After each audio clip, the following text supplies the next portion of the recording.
What's good, people?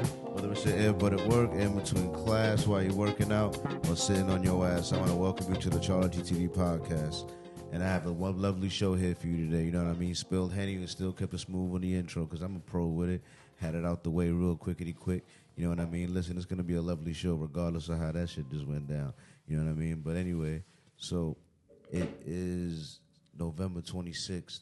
You know what I mean? And I want to welcome everybody on YouTube. Remember to like and subscribe. You know, I'm doing my thug thizzle, trying to drop it as often as I can, man. I am a working man. You understand? Let's get it done. So we're going to talk about a lot of things today. You know what I'm saying? But before we get into all of that, I got to introduce the very, very cool guest, new guest that we have on the show here today. Today I'm excited to welcome my very first tattoo artist, a visionary, a storyteller to the podcast, hailing from Detroit. You know what I mean? Known for his resilience and his creativity, you know what I'm saying? His journey hasn't been easy, you know what I mean? But it's a testament to growth. I would like you to give a warm welcome to my homie B. So what's up to the B? What's going on, man? Welcome, man. You doing your thug thizzle, man. Listen, man, I've seen your art myself, man. And sometimes I look at it, and it looks so good, I think to myself. Wait, you got to excuse me, too, because I might be coughing a little bit. That's why. I'm under the weather a little bit, man. I'm under the weather, bro. So bear with me. I might cough a little bit. I might do shit, but I'm on this bitch. Yeah, I forgot to do this example. I never do this example out of the rolling. But I'm Tattoo Beez, brother. Tattoo Beez. Yeah, I'm Tattoo Beez, brother. I'm Tattoo Beez for everybody. I always called you B, you know what I mean? So, but yeah. I got Tattoo Beez, you know what I'm saying? He really lived by that name for real, you know what I'm saying? Because, like I said, I've seen your art, you know what I mean? And I'd be like, wow. Sometimes I can't believe you did it. I'm like, damn, this nigga did that for real? That's crazy. I hear that a lot for real. Because people kind of like, I think people judge a book by its cover sometimes when they meet you. And I don't think people expect me to be like so intellectually connected with myself and other people and be able to just like talk to like different people. I'm just diverse with that type of shit. So, you know what I'm saying? Like I be comfortable dealing with different people. Like I respect that. All right, so we normally start the podcast with what I call the Watch This Week. You know what I mean? Where we normally, it could be a movie, an anime, a TV show, a YouTube video, an Instagram reel, anything you watched, or it could be story time if something crazy happened this week that you want to tell the people. You know what I mean? But yeah, just watch this week. What do you want to recommend to people to watch? Man, I think it's on. I can't tell you exactly what streaming network it's on, but I'm pretty sure it's Netflix. But I'm gonna tell people, man, I'm gonna recommend Your Honor. Like, I think that show is like it's the epitome of like a person life who had no control over shit. Like he just had no control over nothing. His family had no control. And it was just like, I'm not a political person, so I'm not going to say, like, but it was, like, politically based, like, community-wise. And a whole family, man, in Louisiana, man, sacrificed, dog. Like, that shit was crazy. It scared me. It fucked me up because it was some real shit that's really happening, bro. Like, that type of shit really happened, and it's, like, small towns like that. And we talk about third world countries, but we talking about really civil wars that's going on right now. Like we got third world like little cities, like towns, bro. That like people really fuck over. Like, man, that shit ain't from no imagination, bro. That shit is from based off real life shit that's going on, man. That's crazy. So shout out to the show, Your Honor. A little too real, but doing a good job still. You know what I mean? That's crazy. Shout out to Netflix trying to put out the good content, trying to keep it the subscribers. You know what I mean? I apologize for my voice being a little low. You know what I mean? I'm trying to adjust it on the fly. You know what I mean? Every time I put it in a damn suitcase, all these knobs get hit. Man, this look like cold on my ass. Huh? This look like cold on my ass. What's up, though, man? But yeah, what you talking about, bro? How you feel about block parties being shut down in Detroit, man? How they was hot? I'm gonna be honest, man. As a real nigga, bro, You ain't never go to block parties? I don't go to that shit. I don't support that shit. We got young children, bro. They losing their life to that shit, bro. Like, no cap. All to watch some niggas drive around in some strikers and burn rubber, bro, until somebody stupid enough in Detroit starts shooting off shots. Like, I just don't agree with that shit, bro, because back then when we was younger, bro, people could be invited to shit, and we was going to hold picnics and shit like that where other hoods was there, and it was times where people had beef, but a lot of times niggas fought. Like, I ain't gonna cap, it's fucked up, but my young niggas don't fight no more, and that's about, like, I know my young dogs can fight probably too, but, like, just knowing that they don't got that culture, bro, like, they don't build that brotherhood that we build, like, in the hoods. Like, bro, that's what formed hoods. Like, I ain't even gonna cap. And sometimes that shit bold and it's bad for us, but sometimes, bro, that gain a whole different type of moral value. And social media just allow young niggas to, like, build friends and gangs and shit, like, on social media and in school now. Like, that shit weird. So they're using social media to build gangs? Yeah, like, bro, that's where the influence come from. It gotta be. It gotta be from seeing what you want to be involved in and seeing a certain amount of niggas get a certain amount of kills. And these young niggas, like, they rapping and their music is based off of, you know what I'm saying, like, what they, like, their real street credibility. Like, back then, you couldn't tell on yourself and shit like that neither. So You still can't. no, like, you can, bro. Like, that's what I'm telling you, like, bro. Like, nowadays you can tell on yourself, like, bro, that's what real music is. Like, well, allegedly, like, from what I see. Well, I know that Young Thug got away shot. I'll never like wish for a black guy to get arrested. You know what I mean? But I also see that they done hemmed up Little Dirk. You know what I mean? Did you hear about Little Dirk getting wrapped up by the feds, man? How you feel? I ain't about even gonna lie. Put this on the clip on IG too, bro. Like, I don't even know if y'all know, bro. That album ain't dropped yet. His new album ain't dropped yet. But put this on your IG, bro, as a clip, bro. I'm saying it first before everybody, bro. That album literally is predicting this whole indictment. Like, I'm telling y'all now, that whole album that he about to drop, that one that's predicted to drop on iTunes, on Apple Music, all that shit, bro, that shit is predicting that whole indictment. He saw his mistakes, whatever that shit was.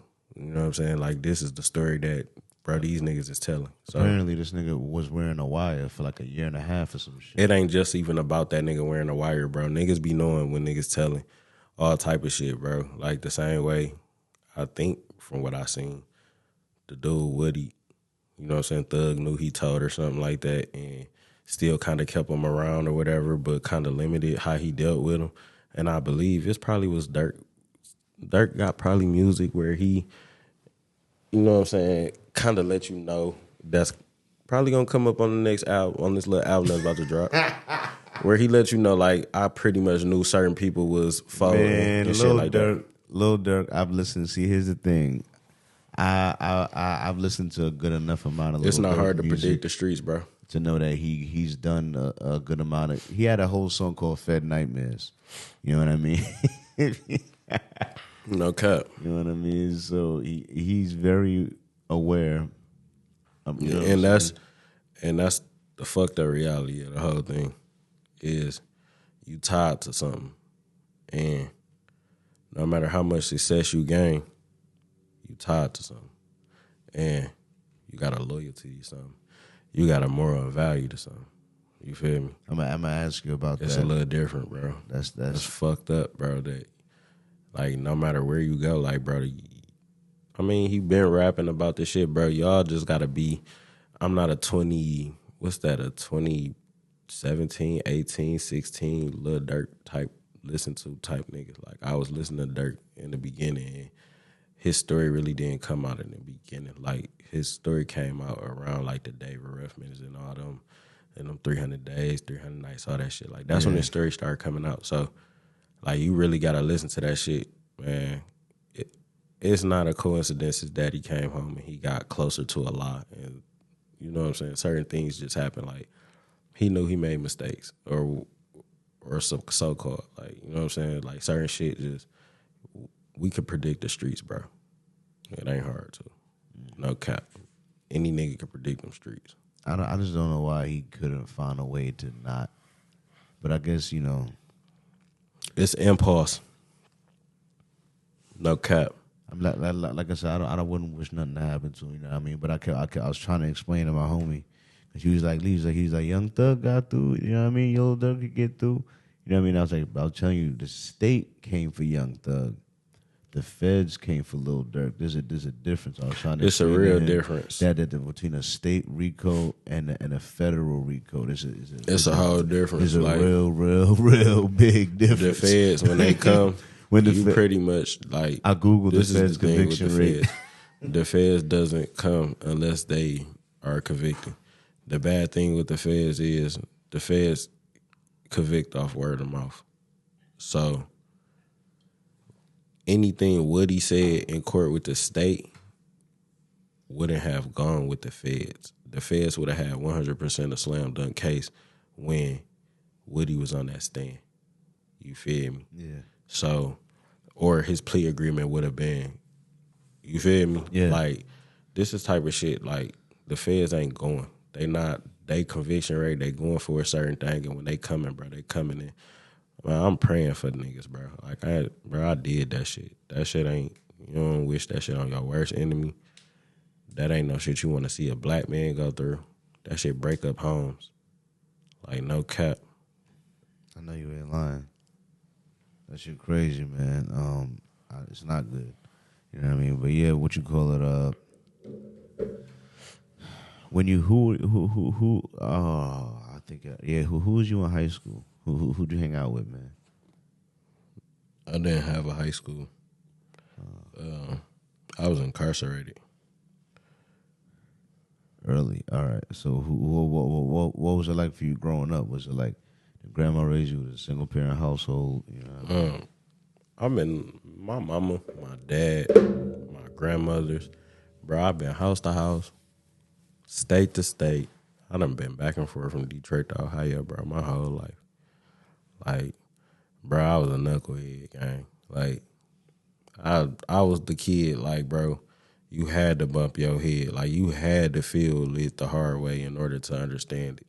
Like, nigga, it wasn't even a question. Like you could laugh, bro, but if my baby brother was on this bitch, anybody in my neighborhood, anybody that know me, bro, will tell you, like, and know my real story, will tell you, like, bro, like that young nigga really lived a movie life. Like, it's different. Like, for some reason, and I'm the one who came out with a bunch of talent. And me and a couple of my guys was talking about that shit on FaceTime today.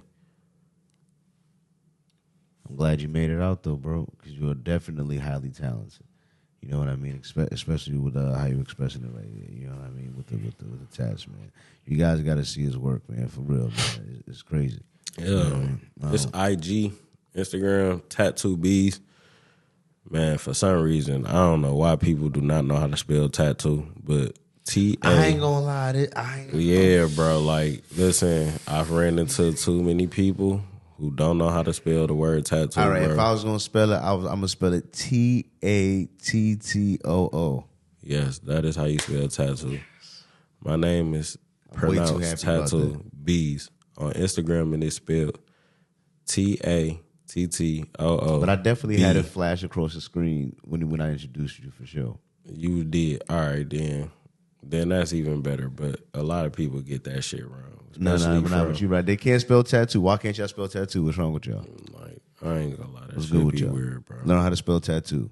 I cannot talk about people spelling. I really cannot. I can't. I'm not gonna say I can't spell. I'm gonna say like the super long. You ain't never mess up a spelling on the tat, right? You know what's crazy? I did. Was it on yourself or somebody else? And it's funny, dog. Like, I'm gonna be honest with you, and it's crazy. And I know y'all probably about to tear my ass up on YouTube for this shit. But bro, this shit was recent. Like, this is I'm in my prime right now. Like, bro, what? Like, I'm been turned the fuck up, bro. Why the fuck am I looking at this girl name? It's on her shit. It's Dewan. It's DEJUAN. And I keep seeing AUN for some reason on this damn paper, dog. And I put this damn shit on this lady's skin. But the good thing is you got, she was Caucasian skinned. And no, regardless, even if it was my color skin, I know how to do it. I can take a brown and take a red back out of a skin. You know what I'm saying? Like, I know how to do that. So it looked like it never even happened. But it was like a little, So you know how it was to a blooper. You kind of know how to remove tattoos, you said? Yeah, like if you know how to do a cover up, like just what color to apply somewhere to just draw another color out of it. Oh, I see what you're saying. And yeah, it was just, you got to think, it's only like a little dot at the top of an A that separate an A from looking like a U, you know what I'm saying, in cursive. So it wasn't hard to do. But it was a little blooper during the little tattoo. She was like, hell yeah, she was super happy. She went in the bathroom, oh my God, taking pictures, woo woo. She came back, Beez, I need your help. This like, woo. I was like, well, that one free, but come on, let me clean it up real quick, but that's free. Yeah. She was like, all right. Oh my God, yeah. That's what it make. Hey, it's free. All right. Oh no, she fucked with it regardless. It was done right. Yeah, because I'm sure it looked nice regardless. You know, it was perfect. But that's crazy. That's crazy. Yeah, I had a blooper, bro. I had a real crazy blooper, and I feel like I'm in my prime right now, and I had a crazy ass blooper like that. All right, so weird question, but I gotta ask. You know what I mean? Not weird. It's not weird because of where I live at the moment. You know what I mean? Do you know how to hustle? Good. I mean, not good, but I feel less left out, man. Because I haven't been to a Detroit party yet where they didn't fucking hustle. I know how a little bit. God damn it, I hate niggas, man. I hate niggas. I ain't gonna lie though. It's in your blood, ain't you? It's in your blood. Yeah, dog. like a little bit of a step, but but that why you just gotta know a little? Because you see it regardless, bro. I grew up from decades of block parties and shit like that, year after year, block parties, aunties out there, cousins out there jitting, all type of shit, like, bro. So I just grew up into seeing that shit anyway. So I know the little movements on certain shit. That's great. So and skating helped me. You used to skate? What kind of skating? Roller skating. I'm from Schoolcraft, bro. We had Detroit roller wheels. Like, bro, nigga, we done got chased from them niggas. We done chased them niggas up through their own roller rink. Like, bro, but we literally used to Are y'all chasing them on roller skates? No, like, we done chased these niggas like, it was like little hood beefs. Like, we was fighting each other. We was from, like, one complete other side of Schoolcraft. They from the complete other side where the roller rink at, so it's more of them niggas over there. So sometimes they catch us lacking. Is there two different roller rinks? No, it's one. Detroit Roller Wheels is in they hood, but we from Schoolcraft too, but we from all the way down the road, Schoolcraft. Yeah. So it's still two different hoods. It's like 3-4 different hoods in the middle of all this shit, but they all Schoolcraft hoods. But yeah, like overall niggas know Schoolcraft, 722s, all that shit, but yeah, hell yeah, man. That shit was funny as hell, dog. That's like, crazy. I remember that shit vividly, bro. We used to get chased by them niggas. We used to chase them niggas. Like, bro, like, but that was like young nigga shit back then. Like, back then, you was safe enough to chase and fight. And that go back to what I said earlier. So you can't, because I wouldn't recommend fighting. That's not happening nowadays, bro. Where if some young niggas chasing them other young niggas up to what's it called, it's not gonna be a fight at the end. You know what I'm saying? If they catch them, you feel me? That shit, it hit a little like that's fucked up. No cap. Our young brothers ain't growing up no more, bro. Yeah, the streets is I mean, I know 2-3 people that got shot that I know in Detroit. You know what I mean? Like, I'm not like I live. And you ain't even from here. That's what I'm saying. Like, I lived 23 years in New York. I can't tell you one person I know that got shot. I troll niggas, dog. When I came out here, like, I don't know if you pay attention to my Instagram page, but I troll niggas. And to the world, that's just called trolling. But sometimes I look at it like, bro, niggas just can't accept the truth. You feel me? Like, what do you mean? Like, some of us, bro, we turn out to be exactly who we supposed to be in life. You feel me? And everybody got the same 24 hours in the day. Yeah. And with that being said, we all got the same equal opportunity to get up to use our 2 legs, our 2 feet, our 10 toes, our 2 hands, our 10 fingers, you feel me? Yeah. And be productive. And I peep like this era is based off of a lot of electronic, lazy money made, which I don't feel nothing about it. I get your, like, you know what I'm saying? Your motion is your motion, but I feel like that shit fuck up a lot. Like, you know what I'm saying? Like, people lazy nowadays, bro. And handouts is either, like, I don't know, it seems like handouts is something like people require nowadays.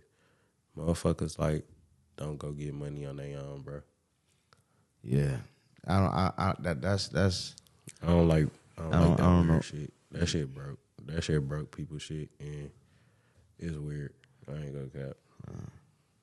It is. Cap. I don't like that type of weird broke nigga shit. Yeah. I mean, at least I can say that shit a million times. You're like, I don't like that weird. I don't like weird broke nigga shit. Like, no feel cap. I could say that shit a million times.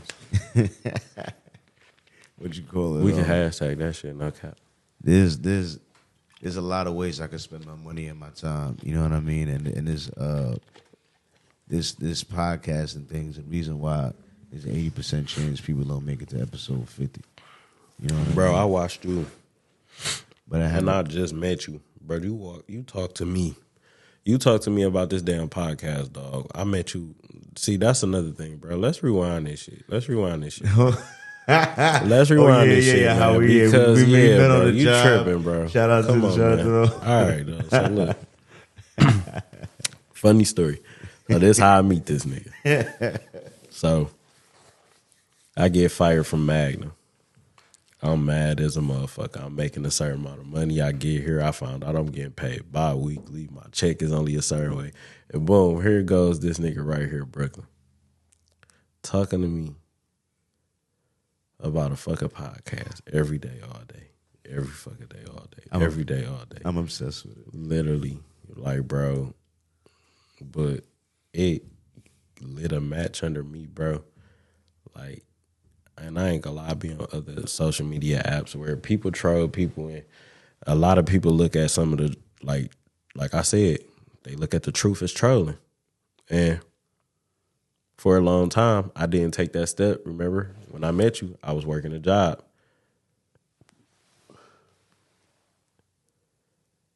How the fuck am I putting my faith in a whole nother nigga dreams and I ain't got that shit in for my own shit, bro? So that shit had to be something I thought about, bro.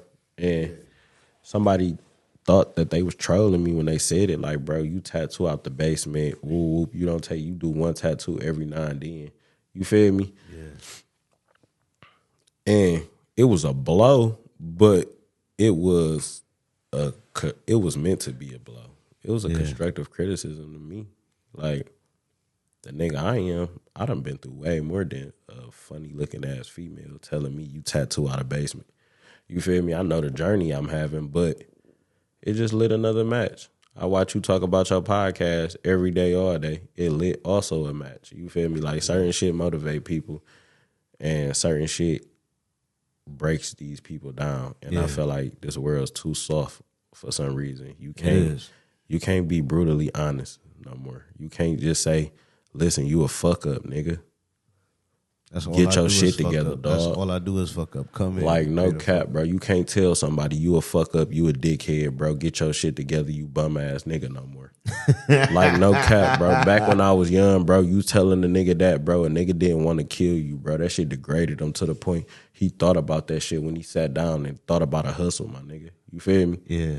Like, bro, I grew up in, nigga, 2000. Nigga, I grew up listening to Blade Icewood and them niggas, bro. Like, no cap. Like, nigga, like, I ain't know how to hustle. Like, I thought when you first asked me that shit, you was talking about that right there. No, I was talking about, yeah. I know you know how to hustle. Yeah, no, I ain't never know how to hustle neither, though. And But you still say you knew how to step. Nah, you can't go back now. You No, say I'm you saying know like step. when you first said it, I thought you was talking about the other way, and I was about to say like, I ain't DJ Vlad. I wouldn't do you like that. no, I was really gonna say like I was gonna be. I told you, bro, before all this shit, bro. I'm a real nigga. Ain't nothing to hide about me. I was gonna really say like, bro, I don't know how to hustle. Like my problem was I used to take shit. I used to be a thief and all that shit. I was so bad, bro. Like I was a klepto. Like, bro, people on the block didn't want me in their house, but everybody loved me. Like, no cap, bro. Like, it wasn't a house locked on my block, bro, to me. Like, every house was open to me, but nobody liked me over there because my little fingers was just stinky, bro. Oh, my God. They just attached to little shit, and I be up the block with it, showing it off. God. And it ain't like I'm stealing the shit and just, like, hiding that I stole it. Like, I'm just stealing the shit, and I'm thinking it's cool. Like, I just used to be, hey, I just stole Miss Diane's phone, woo, woo. And then when I finally get caught and I'm scared, Miss Diane, I owe you $100 for that, dog. Like, no cap. Oh, my God. Jesus. Like, I threw that phone. Wow. It was back in the day, no kids, dog. Cell phone, no kids, dog. I didn't even notice I stole it from her, bro. But when my mama just act belligerent like she did, it just scared me. I didn't even want to tell him I had the phone. Like, I literally just was over there playing with her phone. I think it was the little snake game on that bitch. Oh, yeah. And I snake, walked out yeah. with that bitch, bro.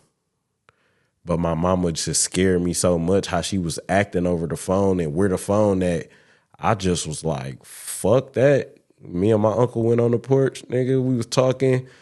He distracted my mama and then went back in the house. I flung that bitch all the way across Myers in Grand River. Oh, my God. Yeah, I was scared, bro. I ain't want to get that ass whooping.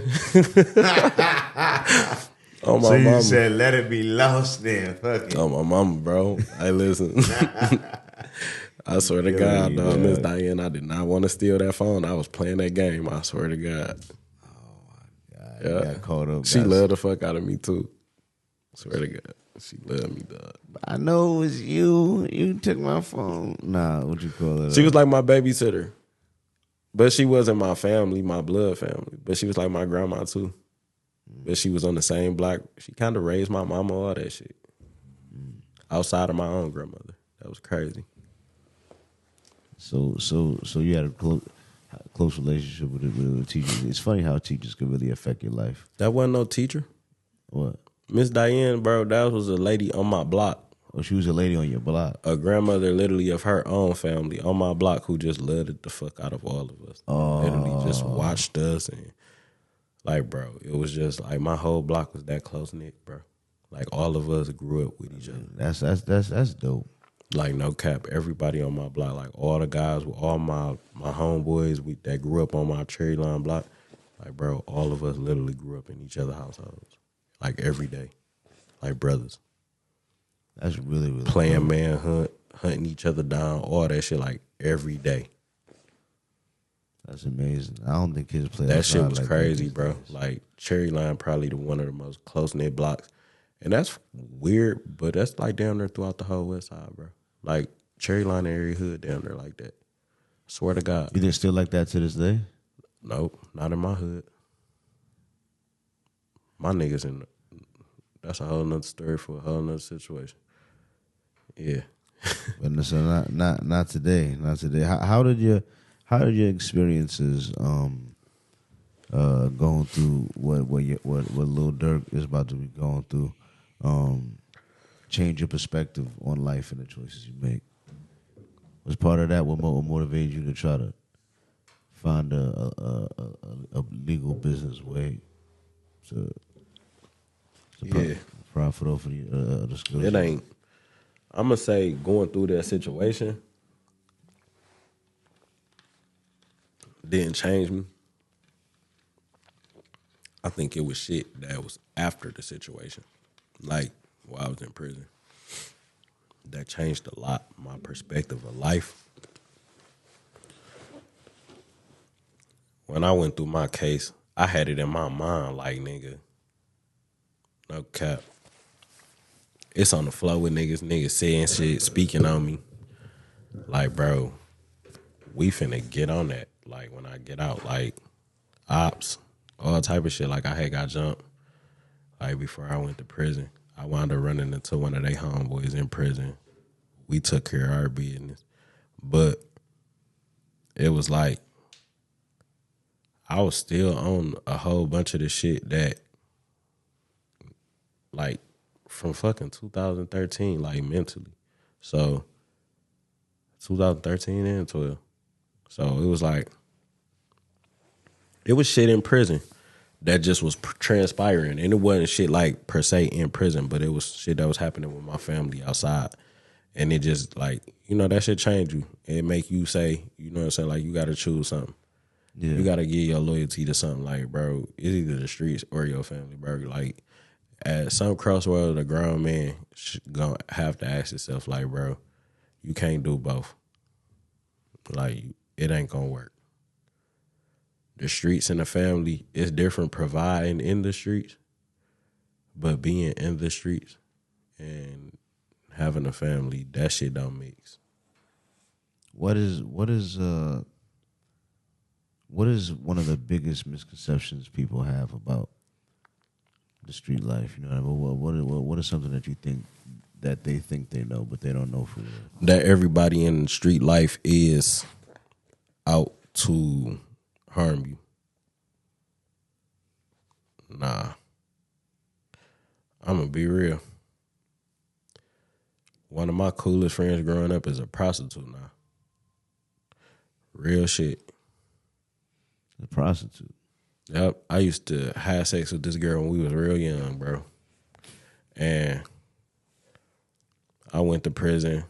I hadn't heard from her. But I had ran back into her. This is one of my friends from, not even from Detroit, but this is a real close friend, dude. And some things happen in this person's life and they wound up going this way. And regardless of anything, dog, no matter what a person went through, what they go through, no matter what that woman ever heard about me negative in the streets, what she heard I did to people, she never turned her back on me. She was cool with me. You feel me? I ain't judging whatever her situation is. They ain't got nothing to do with me. You been real with me from the time I met you. And this girl vibe been real since I met her, literally. Yeah. Whether it was we was young and doing this little sex thing we was doing, or we older, and I'm just seeing her life head in one direction. You feel me? That's a little different than the shit that, you know what I'm saying? But I know 100% that's a friend. You feel me? Yeah. Like, that's not a anybody person to me. You mean like romantically in that way? No, like,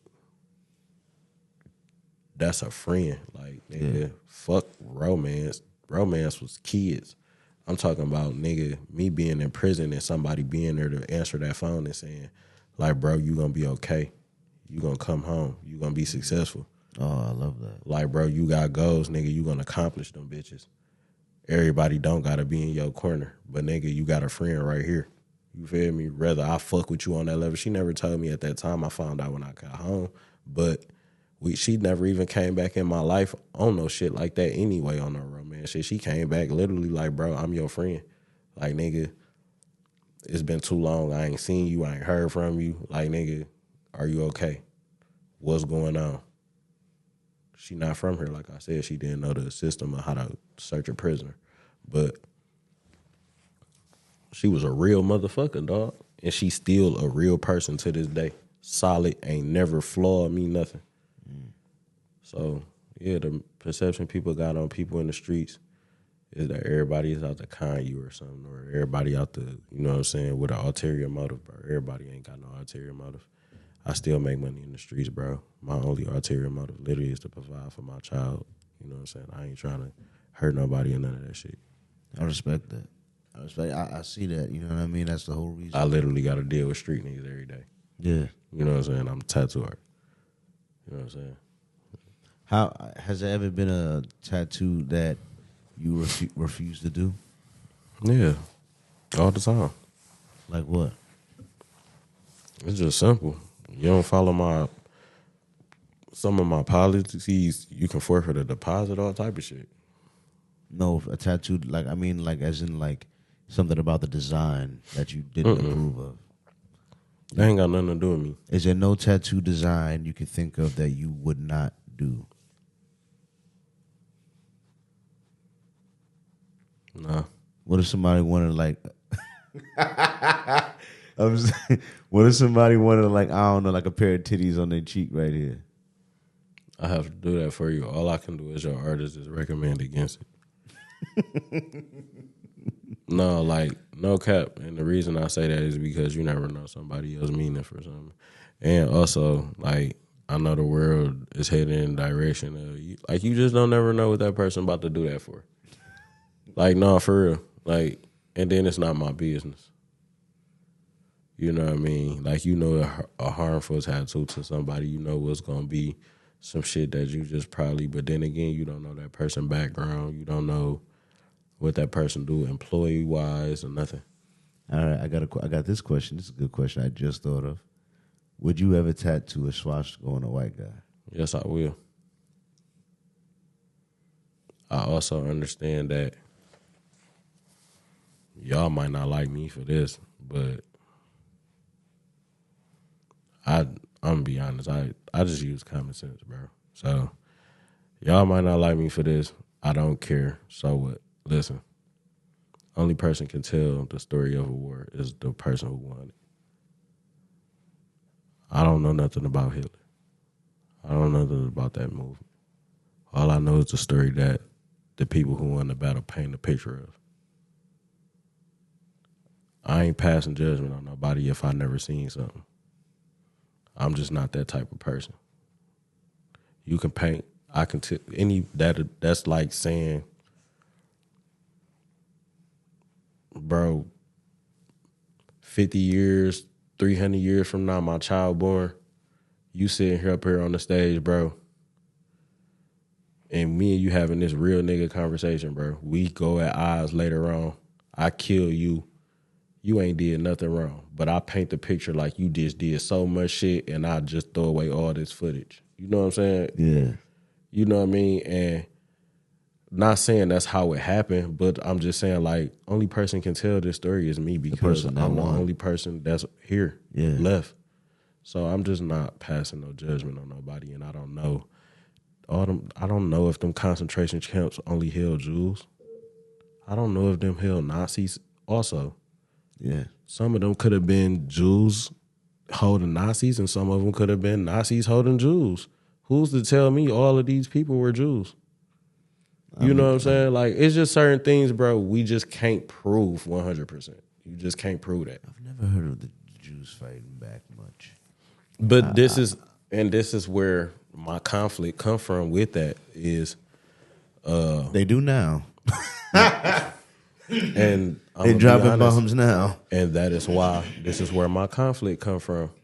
It just doesn't make sense. They certainly do now. It doesn't make sense. But from back then in those stories, I never hear that perspective. And this is why. And seeing how they act now, it's hard to believe that there wasn't some form of combat back then because they seem to be quite vengeful. Can I say something on your pod that might get some bullshit started? Go ahead. All I was going to say is that in this conversation, I realized how much freedom of speech and art are the same and linked. Yeah, like... And in that, I'm a freedom of speech absolutist, so you can say whatever you want. All right, so... in this conversation, bro, I'm about to tell you some shit. I don't want nobody to... your little viewers and shit to feel some type of way. That's this. I'm sorry. I was wondering if my audio was messing up. I'm sorry. I'm about to call you back. I'm taking care of something. But yeah, what I'm about to say really is just like some real shit though, like pertaining to that whole situation and everything. But like just outside of all that, bro, for some reason, I pay attention. Everybody not crazy, and just because you think that just somebody so small as Kanye. Not saying he is a small person in stature or he a small person but he just a small person to the world. This is just one person. You know what I'm saying? Spoke on some shit. I don't know 100% the full nature of what he spoke on. I'd always let that be known if I don't know the 100% truth of something. But I also know that he was blackballed, and it was pertaining to something to do with monopolizing and Jews. You feel me? Yeah, he was talking something about that. I felt like for someone to go through, what was that shit called back then with the Nazis and them concentration camps and all that shit? Genocide. Yeah, for them to go through genocide and come out as Viet Cong. I don't know if the world pay attention to who Viet Cong is, but that's broadcast. And for people who don't like, this is why I don't get involved in politics. For people who don't understand why Trump says fake news, because clearly CNN is going to be in favor of Democrats, and Fox is going to be in favor of Republicans, and the broadcast. So if they show you that they can control that on just that level of political basis, you know what I'm saying, that what station shows what person in favor of who. Yeah. Who's to say that that whole story of this man that we know with this little bitty ass mustache is real? Like, no, like, that's just me being a real nigga, dog. Like, if I know just on a small scale of something political of our nation, you can do this and sway who sees what on what channel. You can do this on a world scale. Because that was 1947. No, this is now. You run Viet Cong. How did you go through all this shit and come out as the person who can broadcast to the world? How do you go through genocide and damn near be the person who can make us see what we see with our eyes, bro? That's just what. Ask yourself that, That's bro. just what they do. Is that their organizational skills are out cold blooded. So through all this shit, right? Ask yourself through all this shit. You gotta admit that as a culture and then people. Maybe because I grew up in East New York and I used to literally grow up seeing these. Swear to God, these niggas with top hats with the shits in the full black walking down the block in East New York. You know what I'm saying? Like tons of them, like with the hat top. I'm talking like looking like with the curls and everything, dog. You know what I mean? In East New York, dog. I promise you. You know what I'm saying? So these niggas' organization, they had their own school buses. You know, they was the only. You know what they used to do sometimes? It was crazy, bro. It would be like a busy street in Brooklyn, right? Like imagine. Nah, that's too big a street. Like imagine almost like Woodward, but like less lanes, right? These niggas when they would pull over for their kid, they would pull over diagonal and literally block like 3-4 lanes of traffic just to make sure their kid don't get hit. Yeah. I'm just saying the person that's willing to give. But I ain't mad at him. No, I'm not mad at Jews. I'm not mad at I admire their cultural, organizational skills. I wish black people had some percentage of that in our culture instead of being so self-destructive and community destructive. I think people don't put their mind on the amount of influence that come behind what I just told you, bro. Like, I'm going to go back to that shit because I don't even think you caught on to what I was telling you.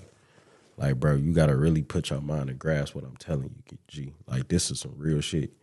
Like, how do you go through genocide and run the airways after to tell whatever story you want to do? Ask yourself that question. Black people, we only went through 400 years of slavery. Nigga, and we still ain't got back.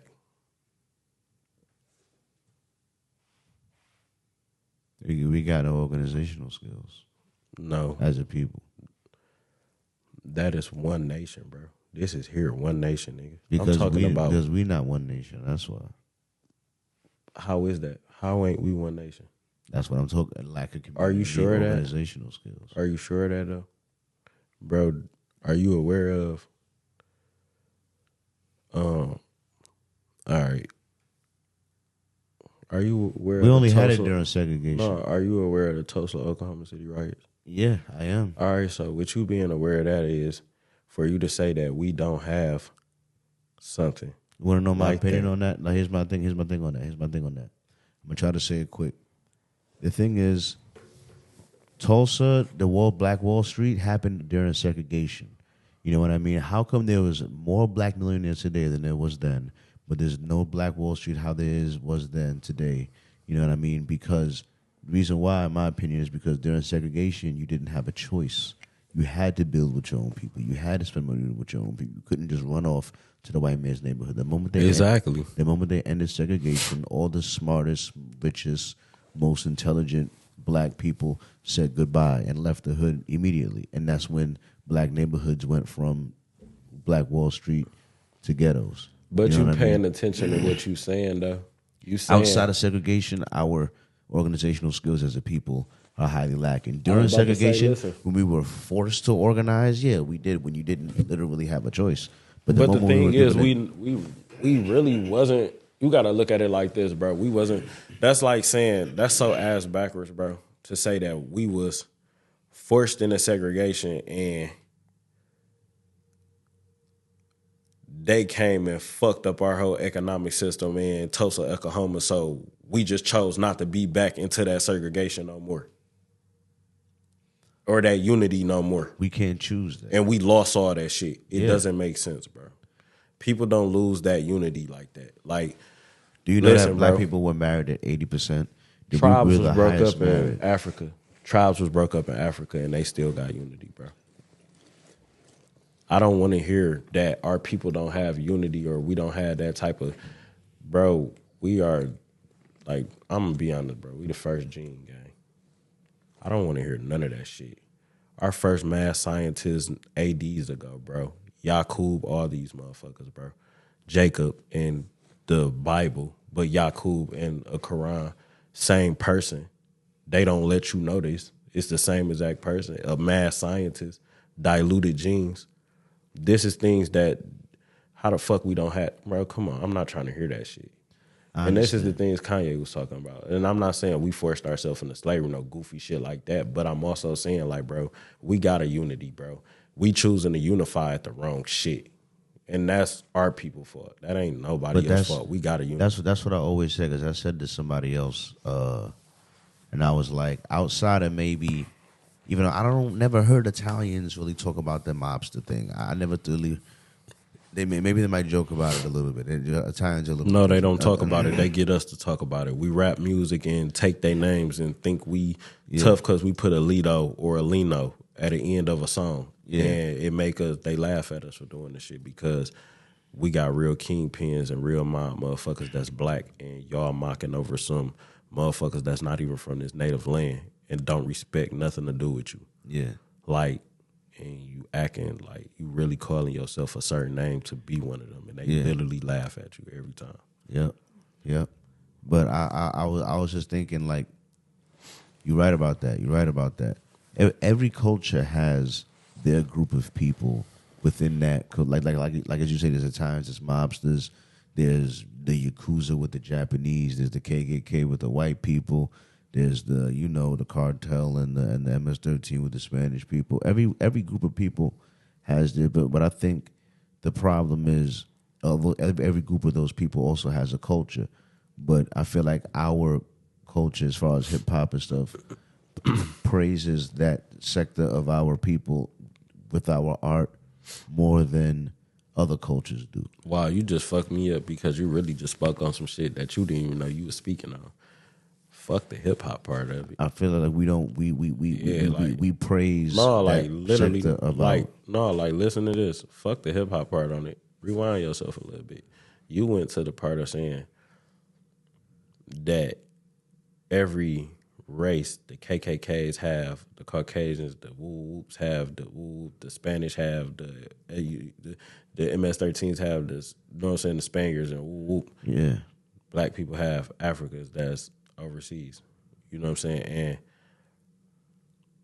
they from here is disconnected from the black people here, but the Asians here are connected. So you right with that, and if you go back to it, and this is why this is happening, bro, because we have nationalities from our native land, bro, and nobody here goes by. You know what I say? You know what I say? That's why I say America's the only place for black people. America is the only place in the world with black people.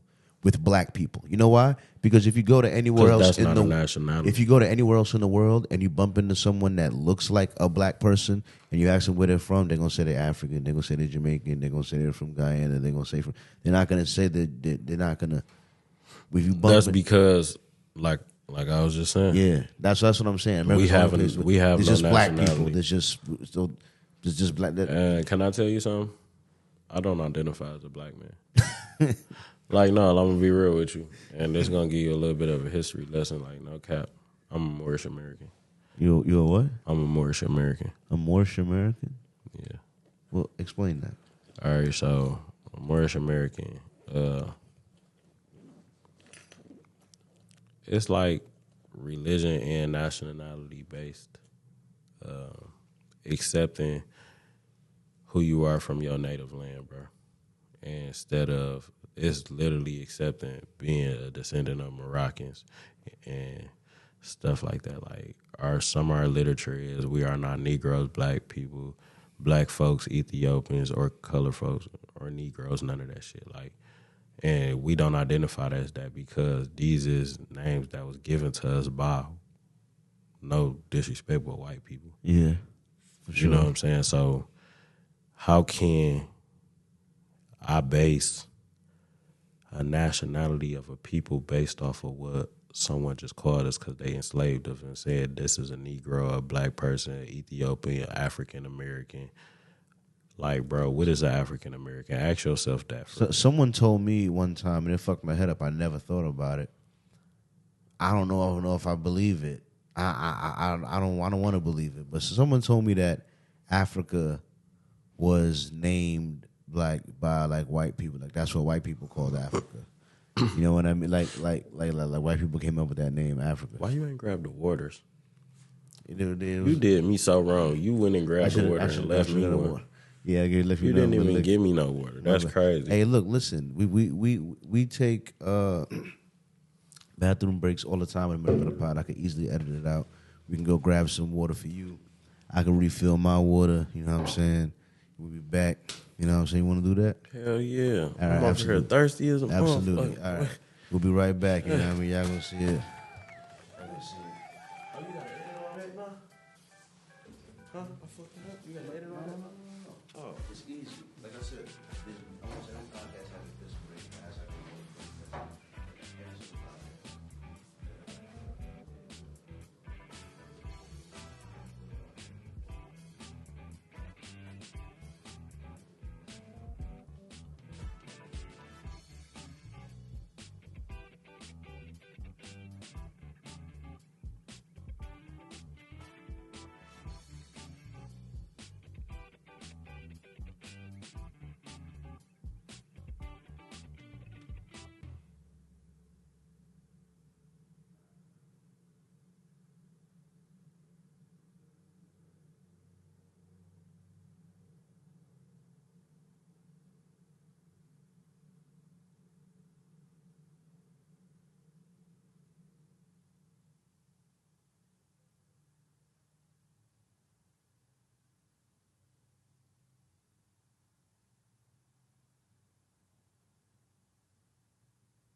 Huh?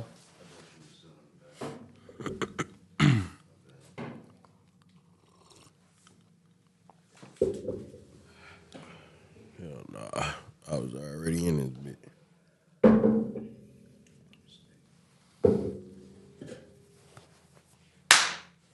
My bad.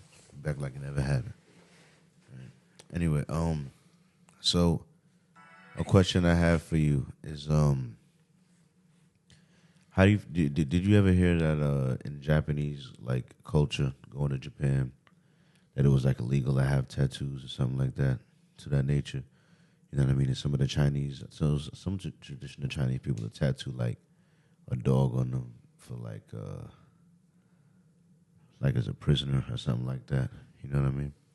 No, I ain't never heard of that. Yeah, there's some crazy. Cap, yeah, that's new to me. There's some crazy people. Yeah, people have used tattoos to mark like That's scary. if you do a certain crime. What would you say? What if they made like a new law that was like, oh, all predators got to get a P tattooed right between their eyes, a little P, a little letter P. Shit, I think that'd be stupid as hell if they did some shit like that right now because nigga, the whole world calling themselves P. I ain't gonna cap to you. That'd be dumb as hell. Ain't nobody gonna care about no shit like that. Well, how many got a tattoo of the letter P right between their eyes? It's not even gonna be that. It's just the fact that for some reason, with this like new trend, the social media people and influence platforms. You say you just got to tattoo your whole face, huh? No, what I'm saying is like with this little weird ass social media platform, bro, that goes on in the world now. Just people follow trends and just do shit for attention. Bro, they be done started that shit and literally a whole nother group of people would be done started doing that shit just so they can throw the government off. Just so they can be weird as hell on social media and get views. What? Not pedophiles. Man, people will do that, period, and just tat that same P in between their eyes just because it's something to do, bro. Like one on a protest type thing or something? That's Yes, crazy. like this is the world. Like, bro, you gotta look at what social media does now, bro. Like to people, bro. That's so crazy. People does shit just to go for viral moments. Think about what somebody would do if somebody say, all right, the government says you have to do this. So what you think the next person is going to do that hates the government? Well, I'm going to do this to counterproductive. You feel me? Be counterproductive of what you're trying to do. So in a way to do that, what you think somebody would do? That's literally probably a whole group of people who would start some shit like that. That's crazy. Just like literally start a whole movement to do that. And literally just how social media is, young people would do that just because they say fuck the government. Do you remember the first tattoo you ever did?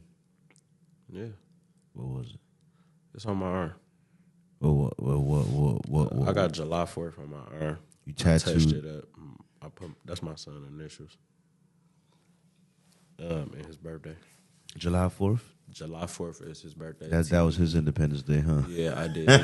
No, what I'm saying is I did his initials at that time. Because that's why I said I had the July 4th already. I touched it up and I added his initials onto it. So the first tattoo on you paid somebody else to do, but the first tattoo you did is you touching up that tattoo? Yeah. Okay. All right.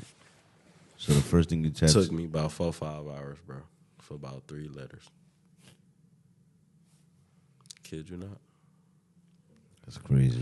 You inflicting pain on yourself, bro. It ain't easy. And if you ain't putting that needle in deep enough, ain't no ink sticking to your skin, especially with no prison gun. How are prison guns different than guns you use on the outside? Just the technique. The technique totally different. Like, you ain't gonna have the same technique that you're gonna use in prison as out here. You try that shit, you fuck around and scar somebody real bad. Wow. And I thought people was tripping when they used to tell me that shit. So when I started off out here, bro, I stayed at 9-round liner, bro, for a real long ass time. Like a long ass time. Like I've been out here a year and a half tattooing. I think most of this time, bro, I've been on 9-round liner. What is that? Is that just like the same as a prison gun, kinda? Like 9-round liner and then 9-round shaders. Like I literally was at that forever. And 9-round shaders is just literally to shade your shit. But it's only for like certain parts of a tattoo. It's not meant to do a whole damn near tattoo unless you're looking for a certain style. So, but for some reason, my tattoos was taking longer, but I created a style, like for myself, I guess, in that little, and I kind of like developed it going into learning how to use a mag now. So it's like all my work still kind of like cohesive and got that same feel as it had when I first started. It's just I'm getting a lot more sharper, I guess. That's really dope. That's really dope. As hell. It's dope really as hell for sure. Yeah, but you like the extra sharpness. You like the hell yeah. Like you gotta gain. Like I know a lot of people talk about tattoos and y'all think like a tattoo is a tattoo. Well, for everybody who gets mad at a tattoo taking too long and don't know why some artists is charged by the hour, because the guys like me who give you a flat price, y'all kind of like to come in that bitch and try to add on and, you know what I'm saying, and just do little weird shit that just prolongs the process of you coming to get this certain tattoo. You know what I'm saying? Oh, well, maybe I thought this would look better. You know what I'm saying? Like, just doing that little shit, tattoo artists and other, like, in shops established, like, far as the shop where everything is hour-based, yeah, you coming in there, you thinking twice about doing that shit because that time running. And that time saying $75 an hour. You feel me? And you know this tattoo probably alone gonna take 3 of it, 4 of it. Yeah. Well, hell yeah, let me sit my dumb ass down and get this tattoo. And I think that's a problem we go through right now. Guys like me and other tattoo artists that's like not into like a, because you got shops and suites. I think we kind of like a little more like which one you think is more pricing. Which one you think is more cost efficient? Even though I could see them running up hours. The time. Hourly's better. Hours, you make way more money because now all these little weird ass changes you do come up with, you getting paid for him coming up with all that shit. Versus a person like me, when you come in, and it's frustrating at times, like a person coming in and changing a lot of their idea. You feel me? And you knew you just sat down and drew on your iPad this idea for this person and they was okay with it when you sent them their paperwork the first time, you know what I'm saying? So it's just certain shit. And you can't just be like cut and drive with people because people are ignorant. And they don't understand business.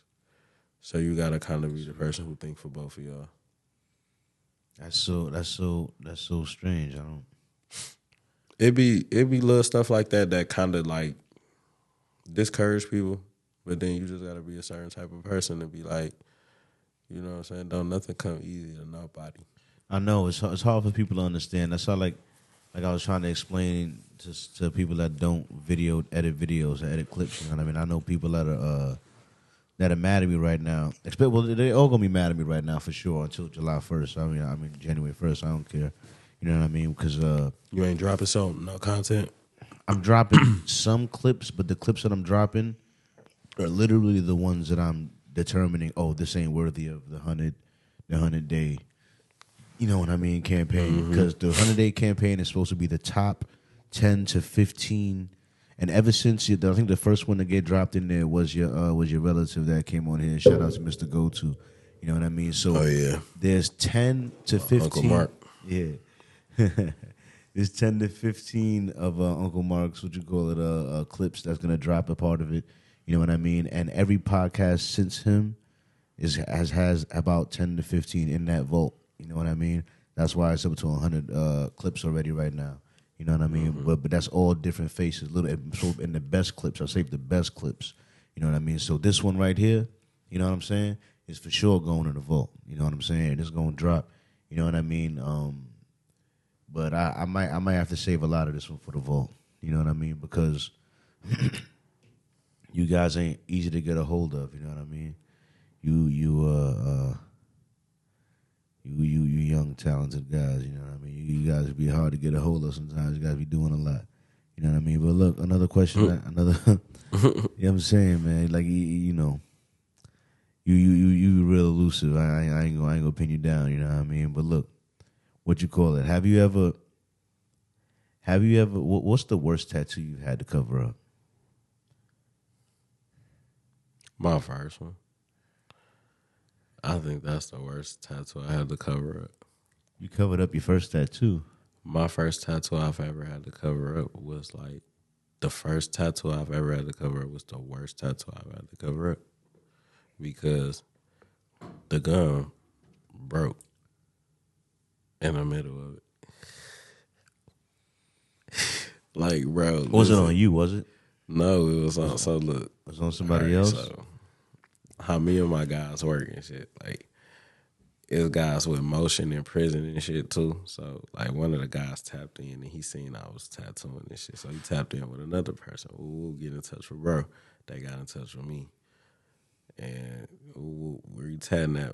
On my auntie house, man. Like, I'm starting this shit off. Like, yeah, and I had just did a fire-ass piece on my people, so the shit was so hard. Like this is literally, like, my first real, like, fire-ass tattoo, dog. Like, no cap. Dog, for some reason, like, right after that one, bro tapped in. He's like, yeah, want to cover up. Ooh, ex nigga. Ooh. I'm like, yeah, let's get it. We get it going. Man, halfway through the gun break, dog. You know how devastated I was, bro? Man, listen, it was so late, dog. I couldn't. And what made the gun I'm break? just starting out, so I don't even got the money to just go, like, yeah, to just go up to the tattoo supply place and pay for the gun right there retail, because it's like, I'm only working on Amazon kits. You feel me? But like, people don't know it's Amazon kits because my work look good. You feel me? But I'm like, damn, I ain't got no money for this shit. I don't even got no clients. So I was like, yeah. I had to wait through a couple days. Amazon, she came back, got her shit finished. But hell yeah, bro. That was like the worst experience, bro. Seeing that motherfucker like tattoo not finished, dog. Like, that whole cover up wasn't done. So and it was a side piece too. Like, it was literally a whole name, like, all the way over that way. Like, so yeah. So he had a big ass name. it was his girl.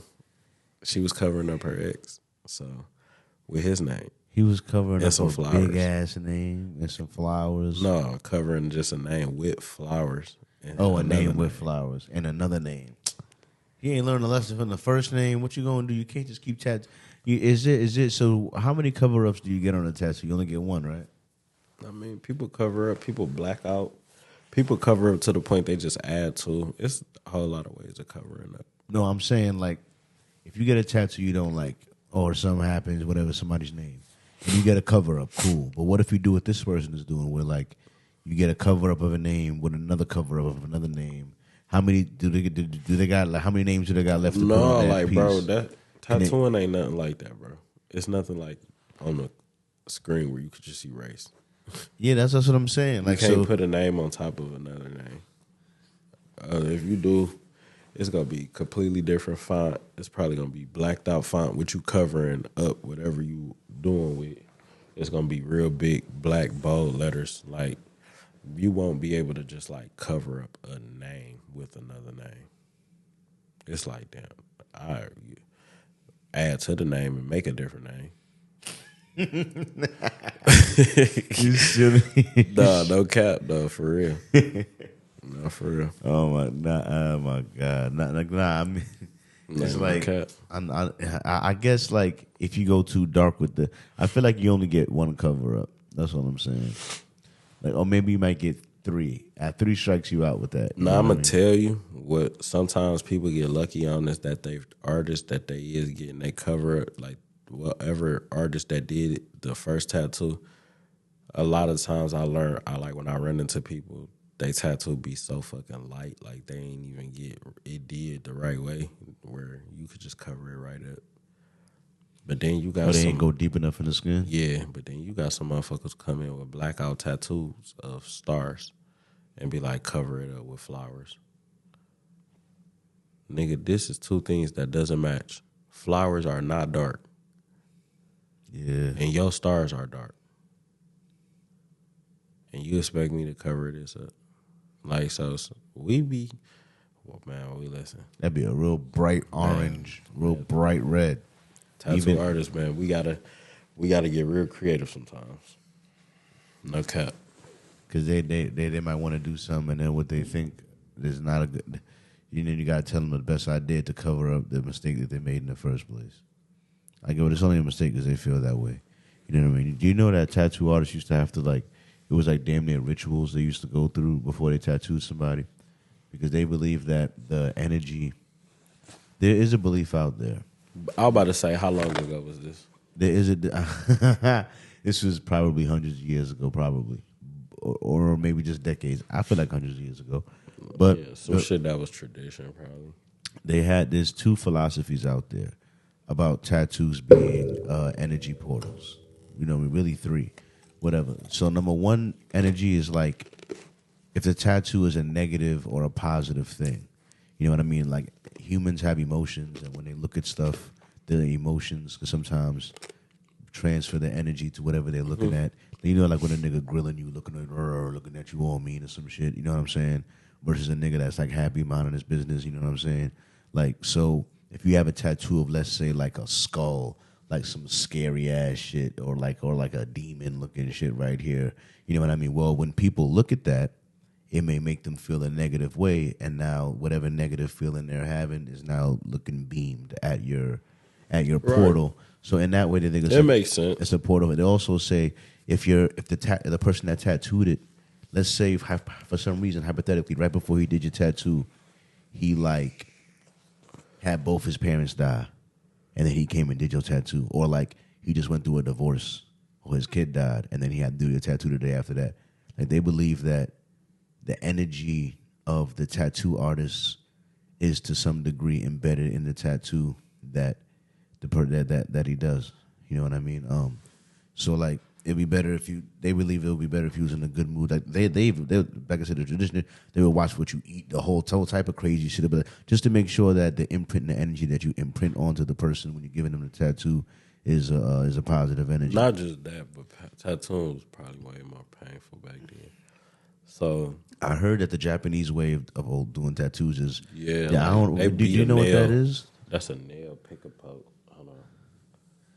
That's a nail pick and poke, and that's just like pretty much they beating on like a little needle nail into your skin continuously with a little nail, tat tat tat tat tat tat tat, and like using another one to guide it, tat tat tat tat tat tat tat tat tat tat tat tat tat. But I always thought Japanese style tattoos was dope as shit with the black background. Like that was like kind of like the beginning of tattooing, and I get all that shit, but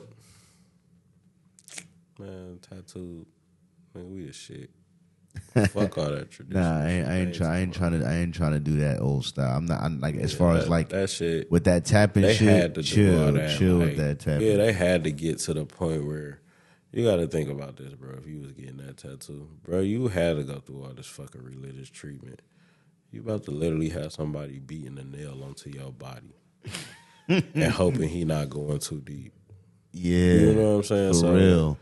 Like, I just be thinking about that type of shit too. Like, and he having to dip. He has to dip it into the ink. You gotta dip it to the ink, and then the whole little thing, and it just keep on tattering on you. And he doing it with his hand, and he can hit a little too hard 3-4 times, and that shit just going deeper and deeper in your skin. So, hell yeah, like of course they had to go through traditional shit and calm a whole body and do all that extra ass shit because, dude, you about to send them through some of the worst pain of their life. Oh. Like, for real. You gotta do, bro. Like, that's pain, straight pain. Hell yeah. You gotta make that person comfortable. Speaking of pain, have you ever had your hair braided? Yeah, I used to have braids. All right. I've heard somebody say this to me because me personally, I'm a guy with no tattoos. I got no tattoos. You know what I mean? Part of it was a spiritual reason, but when I did research into tattoos, and I realized that the same way they could be a portal for possible negative energy, it could also be the opposite. a portal for positive energy. You know what I mean? It all depends on the direction and the intention. I'm gonna be real. You got a good I mean? tattoo artist, that energy automatically gets positive. Like, no matter if you came in feeling bad, as your tattoo artist go on and you see your image appear on your skin, it's very rare you see people get upset. You know what I'm saying? If that image is great. Like, I watch people demeanors change. Tattoo artists gotta be fucking therapists.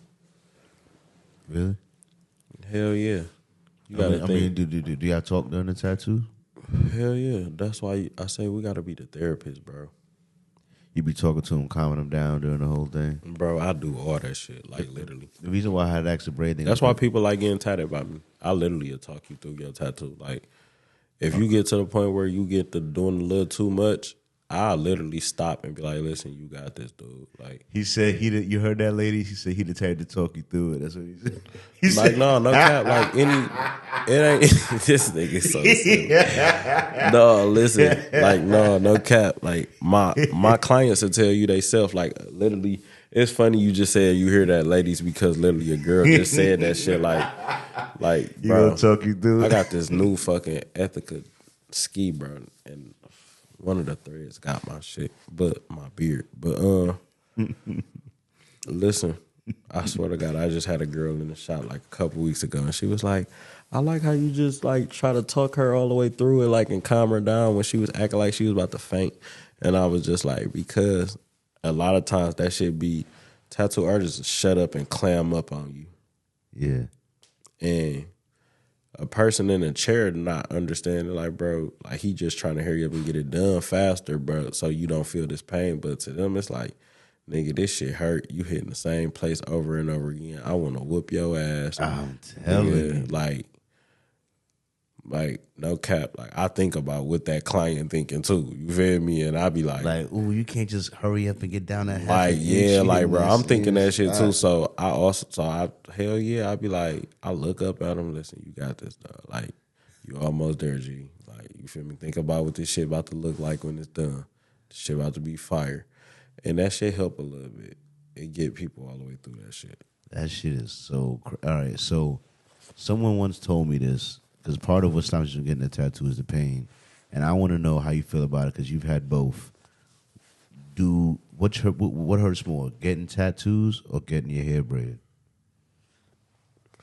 The aftermath of hair braiding is horrible. So you think after hair braiding has a harder hell yeah, a harder recovery? Because it be tight. It's just like sleeping on it. Tattoo done. The tattoo is done. Hair braiding ain't nothing like that. But do you think braids hurt more than getting a tat? Hell yeah, bro. When you bitches tugging at your shit, tugging it. Listen, bro, when you get up out that damn braiding chair, I done watched niggas. I done been the same way, nigga. Like, man, ain't no way I'm not making a face at like, you, though. nigga, what off the ain't no way I ain't making off the yeah, like, so it's like, you feel me? Like, you don't even want to move down because the back of your shit, they done braided. Ooh. So that's true. Getting your hair braided is worse than getting a tat. That's crazy to true. I'm straight on that hair braid and shit. They was like, you see my dreads? Hold on. No cap, bro. You know I'm silly as hell, bro. You know, man. See my dreads, bro. Listen, I ain't going, bro. I tell my female, like, if I got a girl, you ain't doing this hair. This shit is not, I'm not going. Oh my That shit hurt. Look at that shit. Yeah. That shit hurt. I like my shit regular, natural, bro. Regular. Like, bro, fuck all that. You don't want to even twisting on the twist? Man, that shit be hurting. Even when they twist on the dreads? Listen, bro. They do look like they be twisting it tight sometimes. They do look like they be twisting it tight as hell sometimes. Man, listen. Our motherfucking hair, bro. Our motherfucking hair, bro. We got dreads, bro. You gotta part this shit. Yeah. You gotta literally try to part naps and make Chris lines and that. Nigga, these bitches hurt. I can't. I didn't know. Before I you didn't know get to twisting. I didn't know that hurts too. I didn't know. Hell yeah, that shit hurt before you even get to twisting. Uh-huh. Parting it long start hurting. Cause you gotta undo the nap. You gotta bro, what? You gotta make a straight line too. That shit gotta be crispy. She gotta keep up, bro. Man, it can get to the point they take a warm little spray bottle and spray your shit to soften it more. So yeah, that shit be hurting. I bet even more because it's dressed, so it's made to get mad at a little bit. Bro, listen. How long you been knowing me? How long you been knowing me? Man, a while, maybe like a year almost. Maybe bro, more. Yeah. And since you know me, have you known me to be like a person that's not financially stable? No, you stable. Do I keep my hair done? No, I'm not going.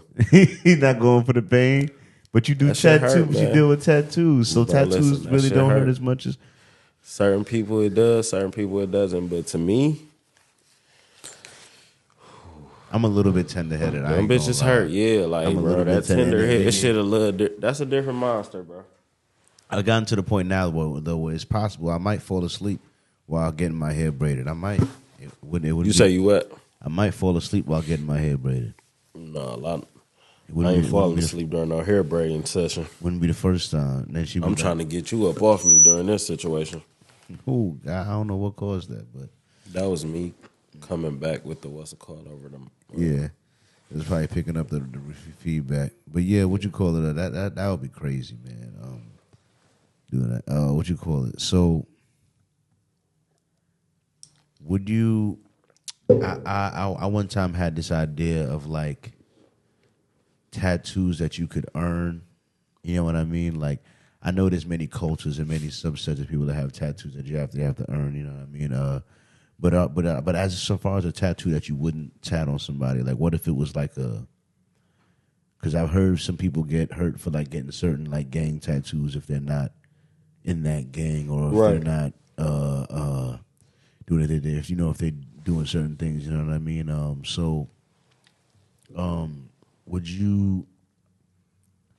Would you question anybody getting any type of other tat? You know what I mean? Knowing that if they're getting this tat and they're not, do you know of tats that people shouldn't get if they're not? You know what I mean?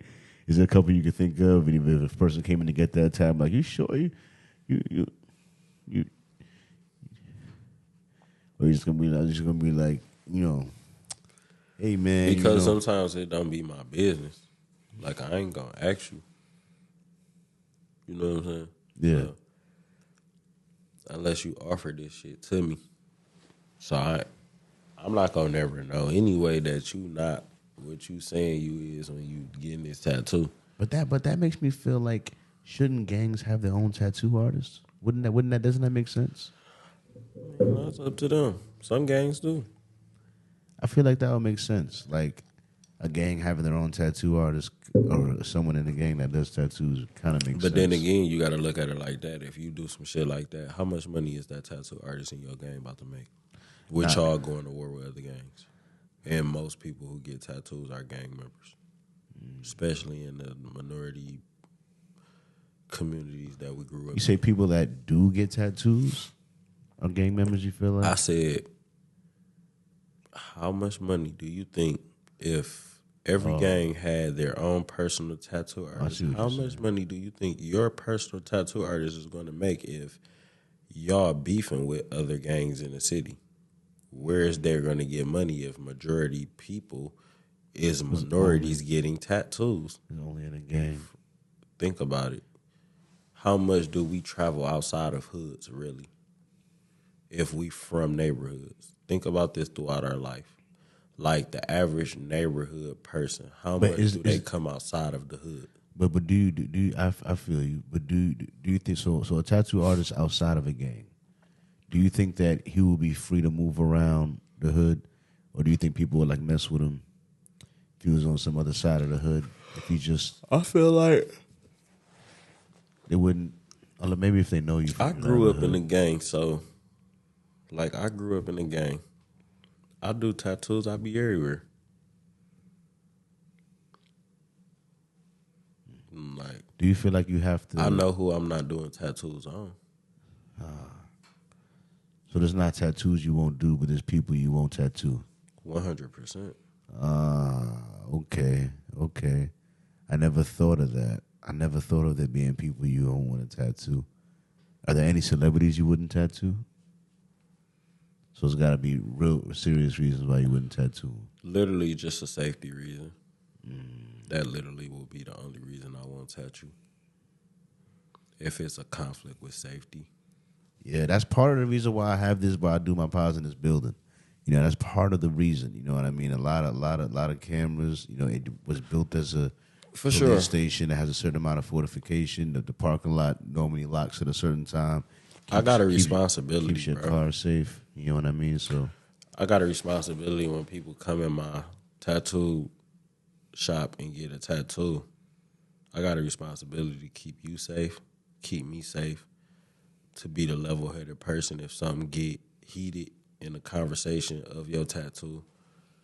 Customer service, I still have to deal with the same type of customer service and assholes that people deal with at Target.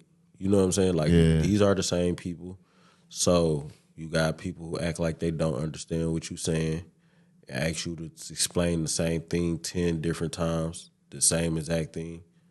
You know what I'm saying? Like, you really got these type of people. So, like, from the beginning, I got to be a person who thinking for both of us in the beginning of this too, and all the way through to the end, and keeping us both safe. So, yeah, like, it's never, I'm not going to tat a person because of what they getting. It literally will be either, it's just safety. You know what I'm saying? And it could go back to either gangs, all that stuff. Like, just keep each other, let's just keep each other safe. Like, what races have you, are there any races that you haven't tattooed yet? Like, a whole lot. Man, I tattoo like just black and white people. No, I'm saying that you haven't tattooed. So you have to like an Asian or like an Indian or like a Middle Eastern guy or like I've done it in prison.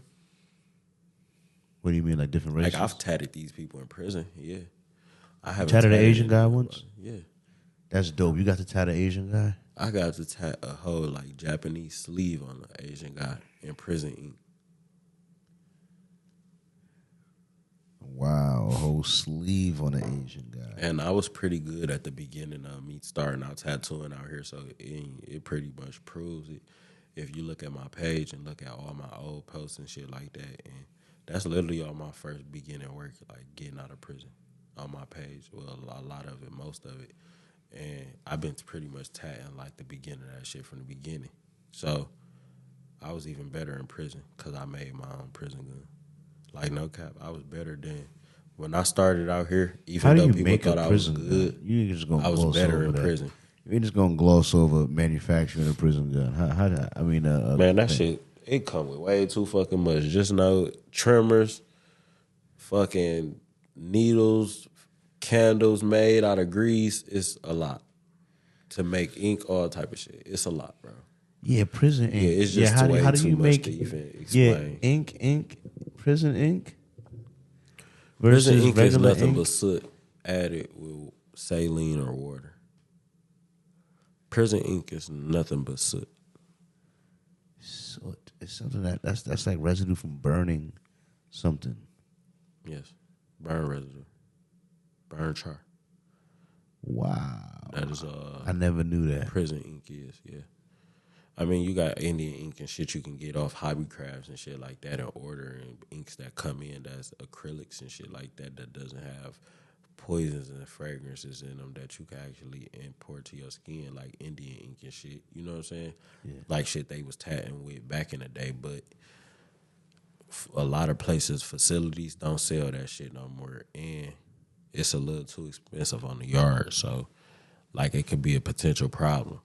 Yeah, you know what I'm saying? Because it's already something that's illegal to do on the yard is tattooing. So, yeah, that's crazy. That's great. So tattooing is illegal to do in prison? Hell yeah. I don't know why I never thought that.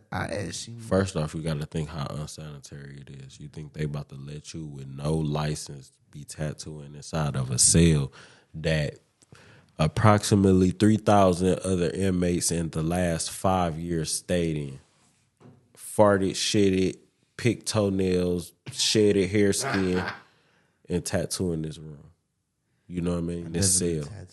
I guess that just makes sense. Yeah, I don't know why I never thought of tattooing. Tattooing is illegal in prison, but but prison tats is like. It's like one thing you do when you go to prison. Exactly, dog. If you go into prison, dog, you may as well get a tat. Like, you know? That's what we thinking. Like, we're not thinking that. Like, you might as well get a tat if you in prison. Nah, but what you thinking when you going in that bitch and you already like tattoos? I'm gonna be real. I'm coming out this bitch covered. I ain't got nothing but time on my hands now. What else is you gonna do? But what do you see outside? You pay money for tattoos, so. What can being a tattoo artist earn you favors? As in, like, because how are you gonna pay me? You could send me cash for doing this tattoo.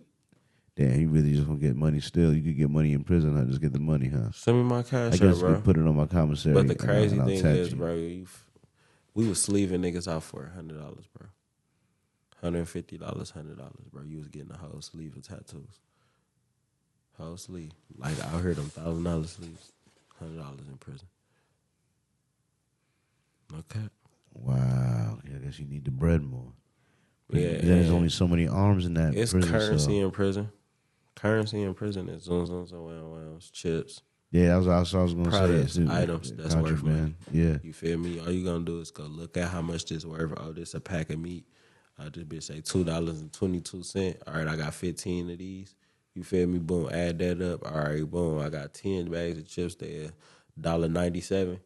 I got 10 bags of these bitches. Boom, add these up. All right, add this over with my meats and my chips alone. I got this much money. So now I got this shit wrapped up in the bag. So now if I hit the yard, all I need to do is tell them, no, yeah, I could buy that shit. It's sitting at my door. When we come in from yard, slide it to me. Get it done. That's crazy to pay for the tats. That's crazy. Now I got mad extra chips and bonbons because I had it just that over me. I'm eating good, bro. Listen, I heard of people getting fat in prison. I never understood how the fuck that happened. How the fuck? Man, I swear to God, go to prison bro. And get fat? I got to the point, bro. I had a real double chin and everything for a minute. I was real. I know big, you, bro. man.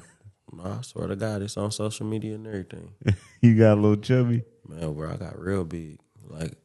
But you can always see I had some type of shape, but I was big, bro. Like, you would have thought, but it was just me, like, sitting back post-pandemic. I was eating good. I was tattooing every day, like, sitting in the back bathroom. I had finally made it to level 2. I was only in level 2 like 7 months. I literally did my whole prison bit at level 4. What do the numbers? I did my whole prison bit or harder? in the less. I did my prison bit in the worst part of prison, Michigan, like Michigan prisons, like literally. I did my time, like literally my whole 10 years on level 4. Level 4 is the. It's level 5 too, but that's literally lockdown, cage, lockdown, no people, segregation, everything. But like the highest level functioning level in prison, level 4. I was there my whole prison bit, 23 and 1. Damn, 23 and 1. What, 1 hour out? Yeah. Wow. I did my whole prison bit like that. That's a lot. That's a lot. You know what I mean? I was a knucklehead, bro. I can see how that could make you like that antisocial. That's like going through COVID, kinda. You know what I mean? In a way. COVID wasn't new to us. Exactly. You know what I mean? Like, motherfuckers was out here getting sick, dying. Like, it was happening in there, of course, but motherfuckers was also getting sick in there and getting over COVID in 2 days. Well, y'all were probably, honestly, immune systems are so fit, physically in better shape. All of y'all working out. All y'all.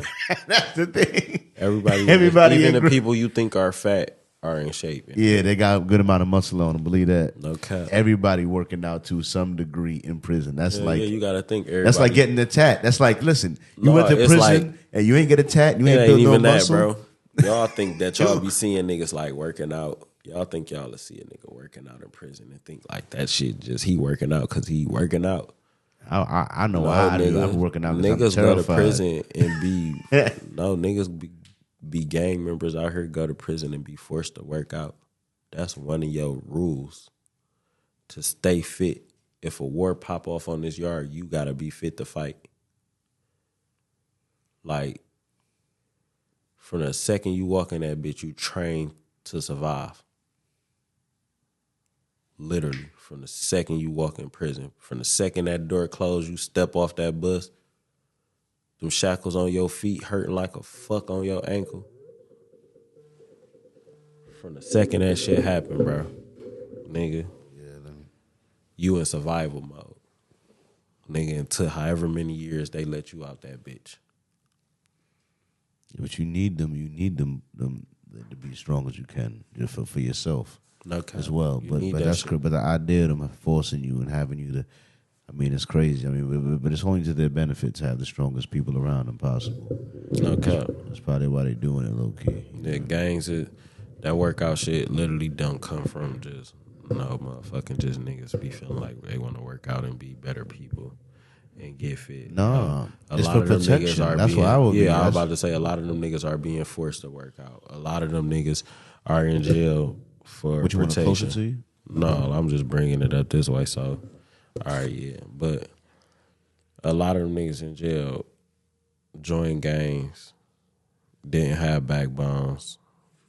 And walking with a group of niggas make niggas seem tough on the yard. So, like, a lot of them niggas doing that shit.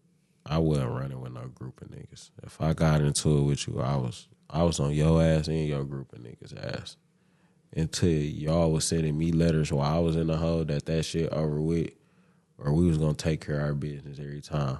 Cause one thing I understood was I had 10 years and I'm 5'5", and I got 170 pounds on me, bro. You in survival mode, your host, like literally from the second you jump off the bus and walk into prison, nigga, all you know is, nigga, to do whatever it take to survive. That's what you better do. I feel you. What choice? No cap. That's what you better have on your mind, nigga. Yeah. You go in there with any other mind frame, nigga, but survival, nigga. They gonna eat you in that bitch. Literally. I watched niggas get off that bus with me, nigga, and never come home. Had the same prison bitch as me. Went in that bitch done got swallowed. Nigga, swallowed. Niggas ain't thinking about home no more. Wow, well, what happens? You feel me? It's a whole world in there, bro. That's a whole different world. When people say that's the concrete jungle, nigga, that's the concrete jungle. That's a complete, the Maze Runner. Think of the Maze Runner with fucking 1,000 people in that building. Did they have jobs? Yeah, bro. They make you work the kitchen and shit for like 4 cents a day or some stupid shit. 16 cents a day or some stupid shit. 16 cents a day? Yeah, they be working for some bullshit in that bitch. Do they make you work, or just like a choice? Yeah, like, bro, you can get double O, all type of shit. Like, bro, you can work, and then if like you can quit your job, but bro, you will get double O like during school hours. Like, it means something about you can't go outside or something, all type of little weird shit. Like, you get consequences, all that shit. Oh, so they trying to force you to work, really? Yeah, they give you a consequence for not working for them and shit. Yeah. Wow, so you can't just not work for them and be cool. Yeah, in Michigan, like me, I spent my whole prison bit, like I had like 2 jobs, and then they like never gave me a job again just because like I pretty much made it to where they knew they couldn't trust me if I got a job. Like, I'm sliding shit under doors. I'm doing what I got to do to hustle while I'm out here on the rock cleaning up. Yeah. I don't give a fuck what y'all looking at it from the control center, nigga. Hey, bro, send that shit across the hall, bro. Dog over there got 5 bags of chips. Grab that shit for me. I got a bag of chips for you. I'm getting that shit. I don't give a fuck what the police talking about. I'm busting them slots. I'm grabbing that shit. I'm getting me some money on this yard. You gotta survive, bro. That shit be funny as hell. That's You be watching crazy, niggas with, you watch niggas with a motherfucker come up on the rock with a big laundry man, nigga, running the sales, nigga. I'm talking about taking laundry bags, carrying up, popping slots, nigga, slotting chips and shit out them bitches. Nigga, then throwing them in duffel bags, nigga, throwing them back in the laundry cart real quick just to transport them bitches all the way to the other wing. Wow. Nigga, just so you could transport $500-$600 in food and coffees and shit over that bitch. $500-$600 in food and coffees. Yeah, bro, like it. Niggas got money in there too, bro. That's crazy. Like, bro, niggas got money in there too, I guess so, because you know something. Number one is like Write an Inmate. Is that whole program, and then also for whatever reason they You got Write a Prisoner, bro, where you got foreign girls from all over the world, bro, who would just write you in prison and send you a bunch of money, who just to conversate with them and be a pen pal. Yeah. And all you got to do is just feed in and act like you love them. Exactly. That's what I'm saying. Why they want to, like, I'm like, listen, I'm on the outside. I'll pen pal you, shorty. You know what I mean? Why I got to go get locked up for you to want? I love the cash shit. So that, I bet there's some niggas that get out and still be like, yeah, they put me in for a life bit. Like, no, like niggas, like nah. That shit be funny. But when you watch a lot of people, like, relationships transpire on that shit, Write a Prisoner, all that shit, like, niggas would be done talk to a girl. Like, I'm gonna be honest, I have my own crazy Write a Prisoner experience. Oh, you dealt with that? Yeah, hell yeah. That's like, listen, that's like some shit. Wow. That's like some shit in prison, that. especially in Michigan. Like, if you got a couple dollars, you feel me? If you ain't got a Write a Prisoner account, like, nigga, you a bum for real. Like, nigga, you feel me? Like, that's how we was playing it at mob joints. Like, I was going to joints like, bro, if you ain't got to Write a Prisoner, bro, don't even talk to me. And it was just because, like, you like, don't nobody love you. Like, no, it wasn't like, don't nobody love you. It was more like, bro, you ain't hustling. You ain't like, yeah, like, bro, come on, you can't get $50 to get a bunch of little hoes to just start texting you and writing you and sending you pretty pictures to look they self. Like, these are real girls, so you know what I'm saying? Like, it's not like you talking to anybody. Like, bro, these just like hoes you meet at the mall. You know what I'm saying? And like, get to texting them. So you like, in prison getting game, talking to shorties. Yeah, like, so niggas just looking at each other like, bro, dog ain't got no hoes. So that's how you stunting on with the pen pal bread. With the pen pal hoes, bro. No, hold on. Don't get it twisted. We using our real bitches too. Like, no, hell no. Like, nigga, it's niggas in that bitch that done had motion for a long time. Got some of the baddest bitches. But listen, some of the baddest bitches in Detroit be holding prison niggas down, bro. But they don't let y'all get conjugal visits. But that should just be like, sometimes you just build that bond with somebody before prison, and like, it's fucked up, but the female prisons are full of women that's unsupported. Male prisons are full of male inmates that's supported by majority women. Which is ridiculous. That's fucked up. That's like, I think about that shit too. Like, I ain't even gonna lie. Like, and it's fucked up, bro. You can't reach out to a girl in prison and just try to be cool with her and see if she okay, because you know, honestly, bro, them people criminals. They monsters too, like you was. You feel me? And you never know. Like, you can be writing somebody with good faith, but you can also be writing a monster.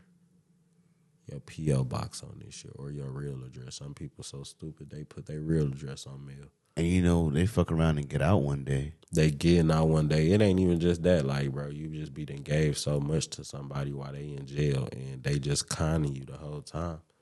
They not thinking that it's love the whole time, and that person that's sending all these gifts. Is there any horror stories you ever heard of with pen pals? No. No. I don't know why you would plot on somebody. I ain't never heard of no, like, what, like a bitch killing a nigga or a nigga killing a bitch because they was pen pals and some weird shit happened and shit like that. No, hell no.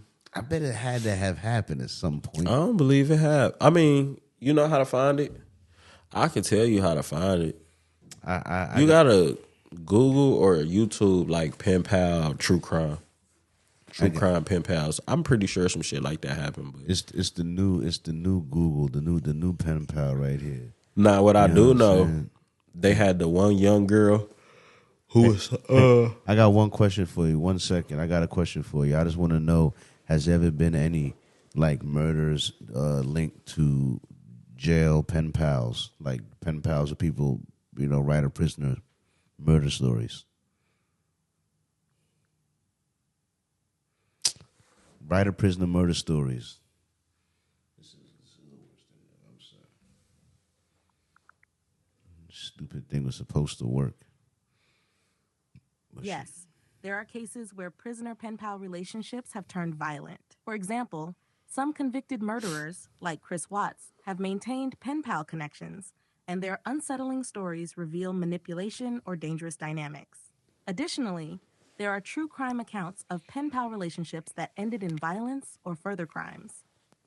Such instances highlight the risks involved. Hey, shut it up. Shut it up. So I guess people do. I wonder what the percent, but I guess you are I guess talking to people a do. possible murderer, but you should probably go do a background check and make sure they're in jail for like. It ain't even about them being a murderer right then and there when you meet them.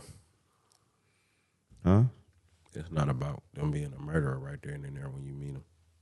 I want they just pick you off what you look like for real. PTSD can turn somebody into a murderer. PTSD, like A girl. All right, so like a writer rape, prisoner. like a rape victim. No, writer prisoner is based off of like women writing guys that's in prison, like already committed crimes.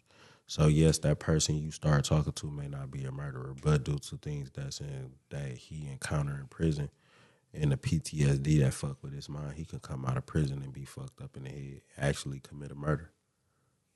You feel me? And mental health is a lot.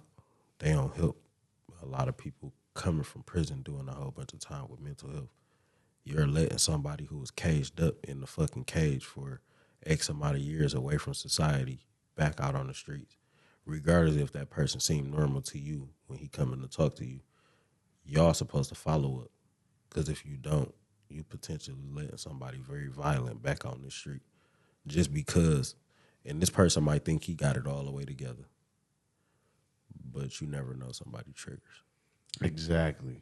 You never know somebody triggers. And this just coming from me understanding life and the shit I've been through and the shit I've done to people and the shit people have done to me or tried to do to me. Just understanding that shit. Like, bro, you can never, like, I thought I had everything figured out before. I'm pretty sure you done been there. We all done been there. Thought everything was figured out. We just then I got into a goddamn car crash. And then some shit happened, and then it was just completely out of your hand, and you was like, damn, I never saw it coming from that angle. You know what I'm saying? Yeah. That's the same way. That's that's unfortunate. Damn time. Damn, gotta get away from this damn black lady, man. Shout out to the black lady that made recording the beginning of this episode hard and messed up my time. Man, we about to get on the ladies because I gotta skip a couple. Yeah, I got it. Yeah. So, would you ever get married? Yeah. Do you want to get married? Yeah. You have kids. How many kids? One. A boy or girl? Boy. You got a boy. Lucky motherfucker. Got a boy. Yeah. Lucky motherfucker. Wow. Lucky. So, what do you look for in a wife, and how likely do you feel like you are to find that in today's society? Equal contribution. Security. I guess honesty would be a trust, but yeah. But for the most part, understanding, gang. Like, you can hear somebody, but you gotta understand them. You feel me? Like, understand you gonna probably go into something and you gotta be taught how to love that person. And that person gotta, like, you gotta teach that person how to love you. I think nowadays, bro, what's bad is people inflict love how they was taught love instead of how the person that they dealing with is supposed to receive love or can't only receive love. You feel me? They don't ask their spouses these questions no more. And that's why our generation fucked up now. Like, I mean, we can blame it on the sexy reds and all that little weird ass pop She not helping. shop at booby. She not helping. I mean, You could blame it on that, but bro, did she not doing nothing Trina and wasn't doing in the 90s, bro? Early 2000s. So I'm not blaming no Sexy Red for no shit like that.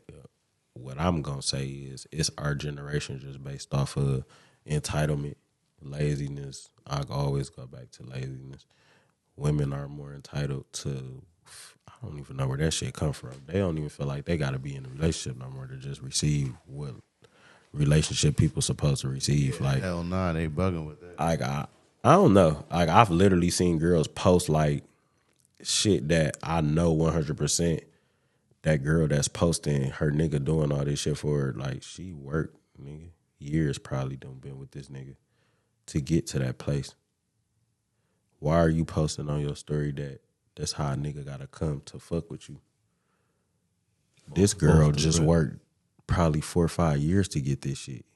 You know what I'm saying? You don't know how long this woman done work to get to the point where her man feeling like I trust her enough to splurge and spend so much and sacrifice so much of my financial stability in this new world. Yeah. You know what I'm saying? For you. You know what I'm saying? Like, girls don't think that no more. Like, they literally go to the shower of the gift and it was like an entitlement. Like, they entitled to that shit nowadays. I don't know where they get that shit from, but you mistakenly wrong. You run into tattoo bees. Huh. Do you think that women are more marriageable? Like, there's more marriage women. I give up. I said it wrong 3 times. 3 times I said it wrong. I'm gonna say, all right. Do I think more married women what? Do you think there's more marriage-worthy women today, or do you think there was more marriage-worthy women back in the day? I feel like there's more marriage-worthy women now. More wife-worthy women now than there were 30 years ago? Yep. What about today's women makes them better than the women of the past? They got their own mind. They fight back. I don't like that. You know, like I'm gonna be real, bro. oh, I like that. You like? I had a girl try to choke me once. I watch women. I wasn't it's not a even fan. about that. No, I'm not talking physical. No, if you get physical, I feel like that's completely the end of a relationship. But what I'm saying about women fight back nowadays is women are empowering each other. It's a lot of shit, bro. 15 years ago, bro, a woman was getting shunned. Women were shunned upon. It was taboo for women to be in certain positions in life. Bro, we just got through a whole fucking presidential election where the running woman, not one time in the last decade, but it was a woman 2 times in the last decade. It was. Who went up for that office, bro. They both lost to the same guy, which is funny. You feel me? But it's just like when you think about that shit, bro. They're gonna try again in a couple of years. Like, not just that, but it's first off, you gotta look at dude credibility to the point of how when it's time for you to become president, these are your only competition. You know what I'm saying? That's one. But that says a lot about your nation. But also, women, I ain't gonna cap, bro. That's the backbone to this country, gang.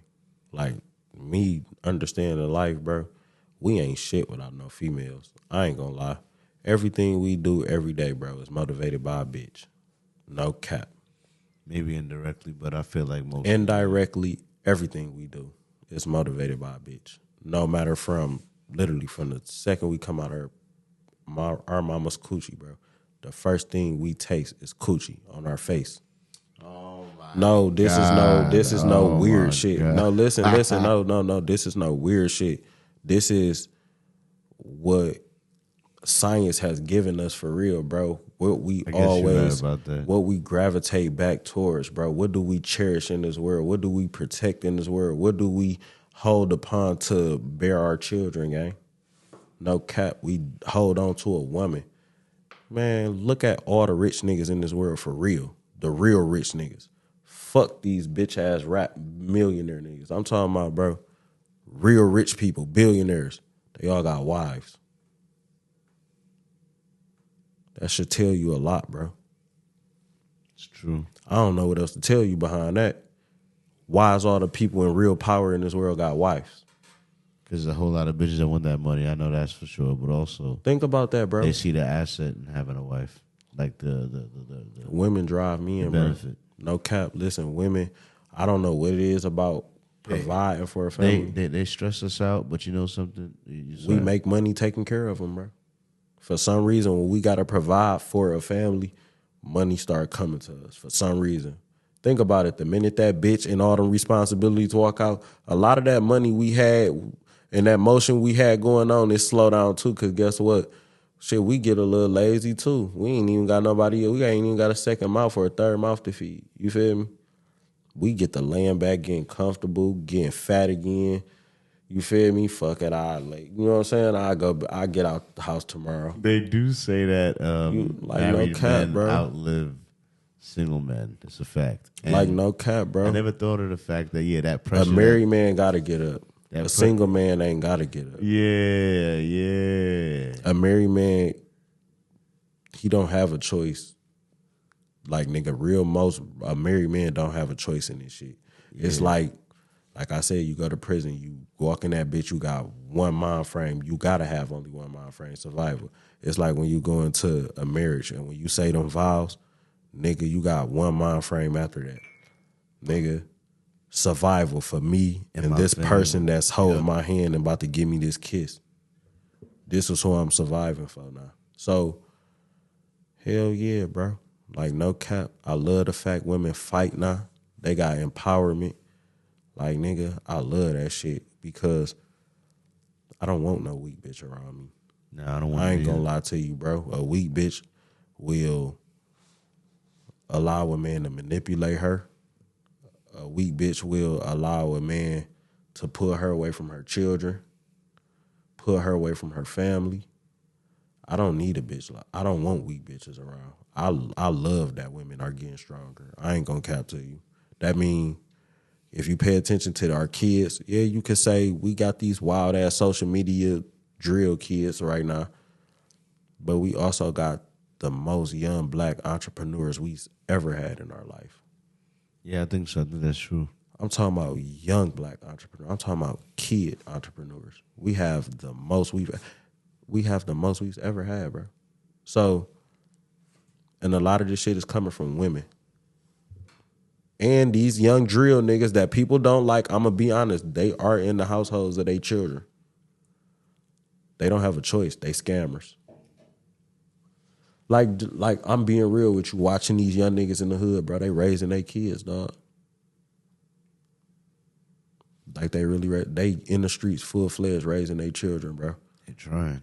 You look at these young kids nowadays, bro, and look at Father's Day nowadays, bro. You've never seen so many people. Fathers are active nowadays. That's what I'm saying. Like, you've never seen so many. That whole absent father shit. Like, literally, like, Father's Day is, like, celebrated now. Like, for real. Like, I literally watch women. Yeah, we talk our little shit. Like, damn, bitch, we can't get whoop on the day. But, like, for the most part, bro, I've never seen as many people, like, really celebrate Active Father's fathers. Day. I've never seen as many fathers happy to post on Father's Day. None of that shit. My whole life. Why is that? Because it's good women birthing these kids right now. How do you feel about Russell Wilson, or just joking, or just the general idea of being a stepfather to some parents, to some kids? Would you seriously date a single mother? I mean, you already got a kid, so it's a little different. I was just in a relationship with a single mother. How do you feel about it? Step pops. It's a lot of responsibility. I feel like, bro. But I wouldn't recommend single people. no, I'm gonna recommend like you just to have your shit together if you come into that situation. Like, I'm not gonna say I'm gonna say come in as an alpha, come in understanding, come in open. Because first off, you gotta understand, bro, if you dealing with a girl with kids, it ain't just one person you think of. It ain't two, it ain't three no more. Kids is plural. Yeah. So that means it's for sure 4 people involved in this you think of every day. Yeah. You know what I'm saying? So yeah, you just gotta move a certain way when you going to, and you have to be mindful the way you like. I'm talking about just some simple shit, bro, and you might not catch it. but you might be comfortable around your house wearing a shirt off. A young lady that got kids, young girls growing up in her household, you might just be comfortable with you doing this and not understanding that you actually exposing these girls to like a little bit of lust, not even knowing, and she not even knowing this is what you're doing, but not the curiosity is sparked. Why do my chest grow and this dude's chest look flat, hard? Ooh, the curiosity just sparks, bro. Yeah. So you got to be mindful of so much shit when you go into relationships dealing with women, bro, and with kids, dog. And the way you move, bro, you got to start thinking for all y'all. No cap, because that one mistake could be detrimental also. That's very when them kids in that household. Like, yeah. No cap. That one mistake, them kids can witness anything. Them kids can see a body part. If you're not safe enough, if you're not smart enough, if you're not being cautious enough, bathrooms, locking doors, all that shit. You never want that kid to be exposed to nothing of a grown person, body parts outside of their own parent. You feel me? So, yeah, it's a whole bunch of shit, bro, I think about when it come to that shit, but I'm a grown-ass man, bro. Yeah. Come on, we men, we know how to deal with women with kids. If you don't, you shouldn't be talking to no women with kids. I'll tell you one thing, though. It does trick your mind for half a second. I remember I did it a couple times. One time, I'm in there, I'm chilling with her, and a little baby come in, and it's a little 2-year-old. It's like waddling in the room or whatever, and it has like snot. Little girl, whatever. She has like snot on her nose or whatever, and it's bothering me personally. They just looking at it. It's bothering my life. Like I'm looking. It's bothering you because bothering you me. trying to understand why the mama and them is still letting it sit there too. No. So I just but whatever. I just took a piece of tissue. And I had a little, and I wiped the nose off. You know what I mean? And I was like, and then it happened. And she was sitting there watching me do. She's like, she said her dad don't would do that. You know what I mean? And I was sitting there like, yeah, I gotta go. I can't. Like no, I ain't even gonna lie, bro. Like I can't. Yeah, that's like I ain't about to sit here. You're not the type of person that's ready to deal with a girl with children. Yeah, I'm not that. Cause I ain't gonna lie, I'm the type of nigga, bro. If I deal with a girl and the kids if I'm there, I'm not gonna not be there. I ain't gonna lie. Like I'm very active. Like that's what I'm saying. Like I'm not. I wasn't just gonna sit there. I'm like, I wouldn't even got like even a little bit like swayed by what she said, just because I know niggas ain't shit. Like just like being real, but I knew I our wasn't ready to niggas commit ain't that. shit though. I know you probably wasn't ready for that. It kind of threw you off. It probably would have threw a lot of niggas off, but it's the actuality of the realization and the reality of the situation is that baby probably is growing up with a bullshit ass daddy. Yeah, and that to me his father didn't do that. Yeah, you gotta wipe. Like literally, bro. Like me and the lady I was dealing with, like bro, me and her kids got close, and she got a baby, infant, all that shit, and it got to the point like he don't let nobody. He got a cold. He don't let nobody touch his nose. None of that. I can either touch his shit with the little sucker, yeah, or bro, literally, bro. I don't like nigga. I done got down there when I hear my young dog like can't breathe. I done got down there, literally, bro. Literally, I done ran to the bathroom, brushed my teeth real fast, bro. Rinse my mouth, good mouthwash, and the mouth to mouth, my young dog, and literally blew down his whole mouth, bro, to push all that shit out his nasal cavity. And that come with knowing what parenting is, bro, and understand it's not a blurred line from parenting to knowing what's right or wrong. You know what I'm saying? Like, it's not a blurred line. That's not crossing a boundary. When that child is in need of something, bro, you do what is supposed to happen to get that child right then and there out of that That's discomfort. what I'm saying. It takes a village. I did that. Yeah. Like, literally, I done had, like, even my homie, I told my homie about that shit. Like, yeah, bro. Like, nigga, I brushed my teeth real fast. Woo, woo. He like, bro, but you and her, woo, woo. I said, bro, listen, we are grown people.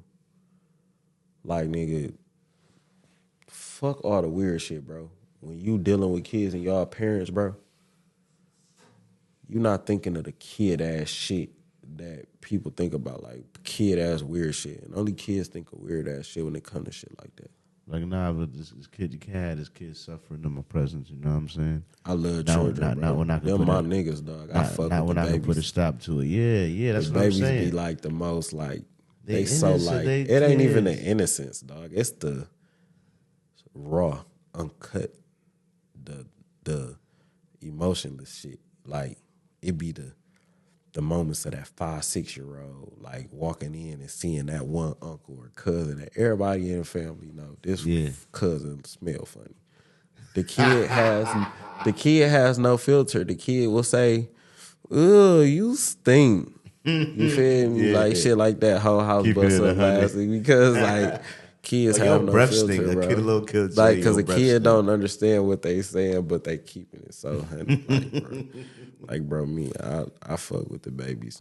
No cap. I watch kids, like bro. And they're a good judgment. They're a good judge of character. Man, what? They're a real good judge of character, little kid.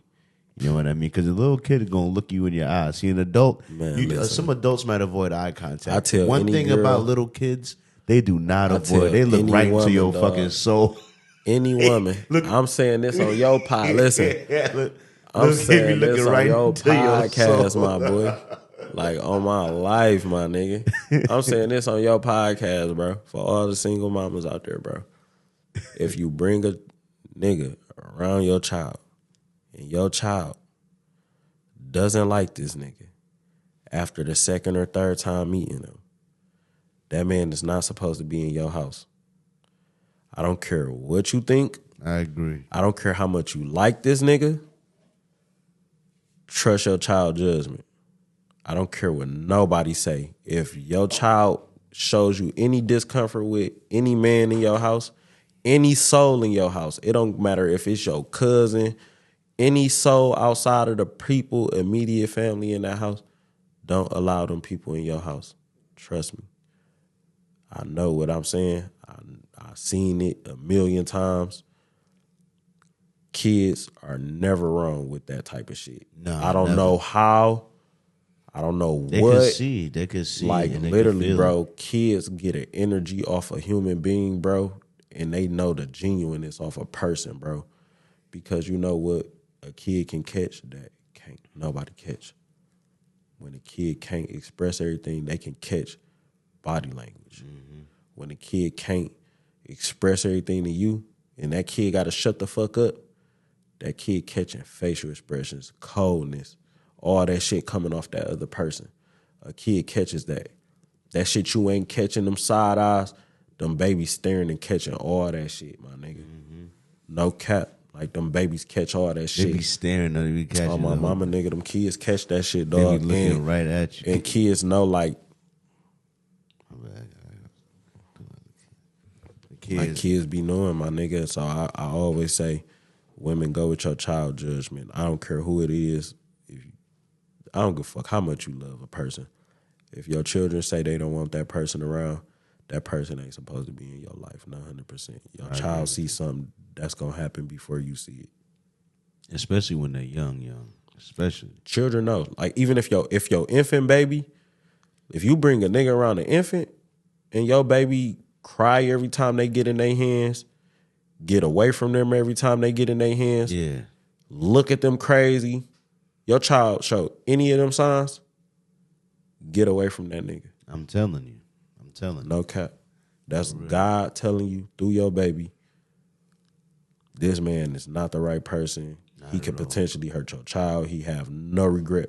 He have no regard for that baby right there. They can see because the eyes are the window to the Nigga, soul. A baby know who don't fuck with them. A baby can think about it, bro.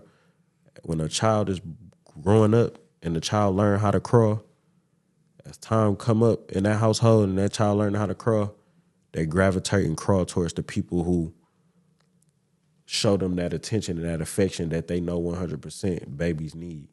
You feel me? They know when a person can't just give them that, but they know when somebody is cold-hearted towards them looking for that too. Yeah. You feel me? They could tell by the way you pick them up, how you jerk the body.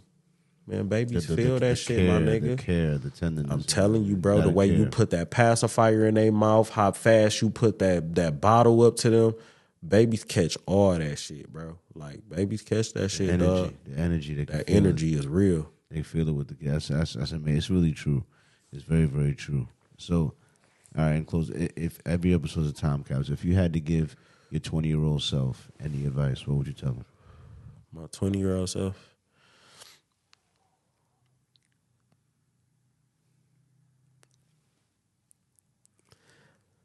He had a lot of thoughts there. He had a lot of thoughts.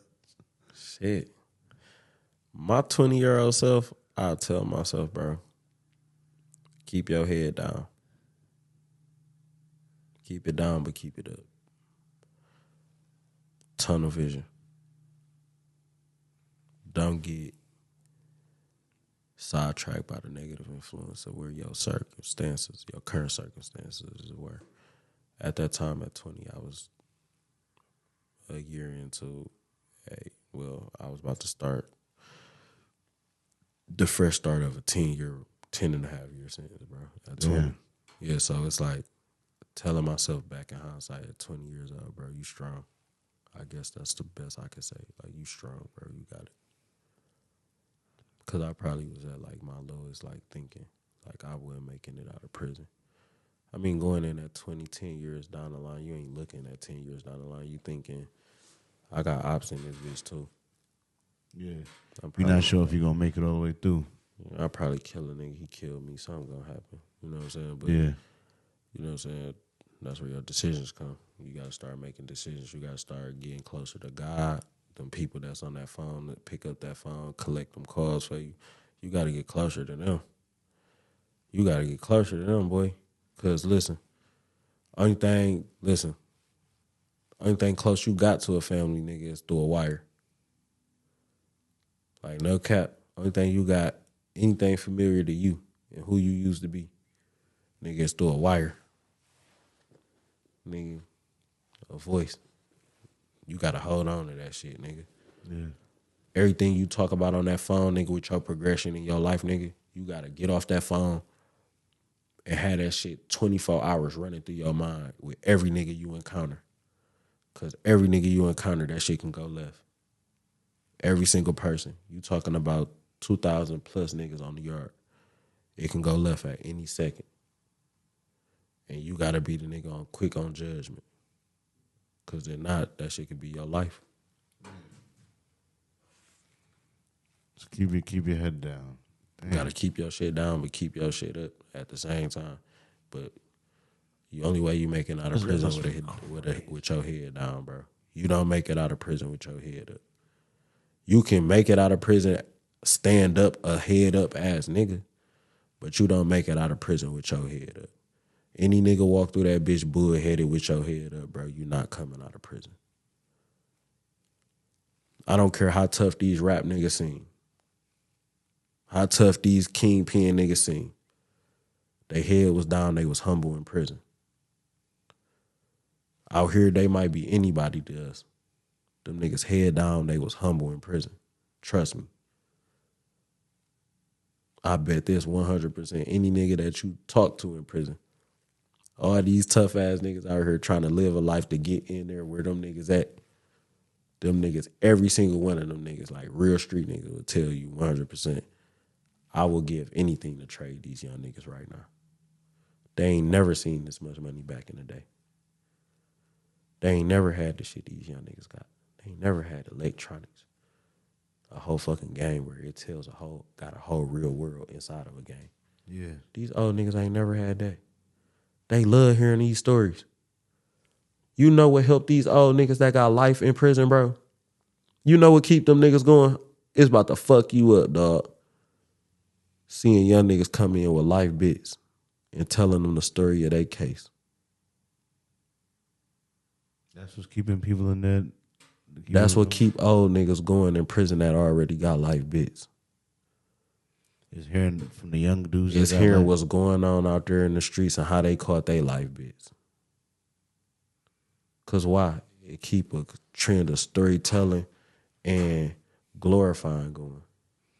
So storytelling is almost like another currency. How is a nigga fresh on the yard, bro, with a fresh-ass 50-year sentence rapping to niggas like he going home tomorrow? Think about it. And y'all old niggas geeking this nigga up instead of saying go to a library, law library, bro. Go figure out some shit with your case.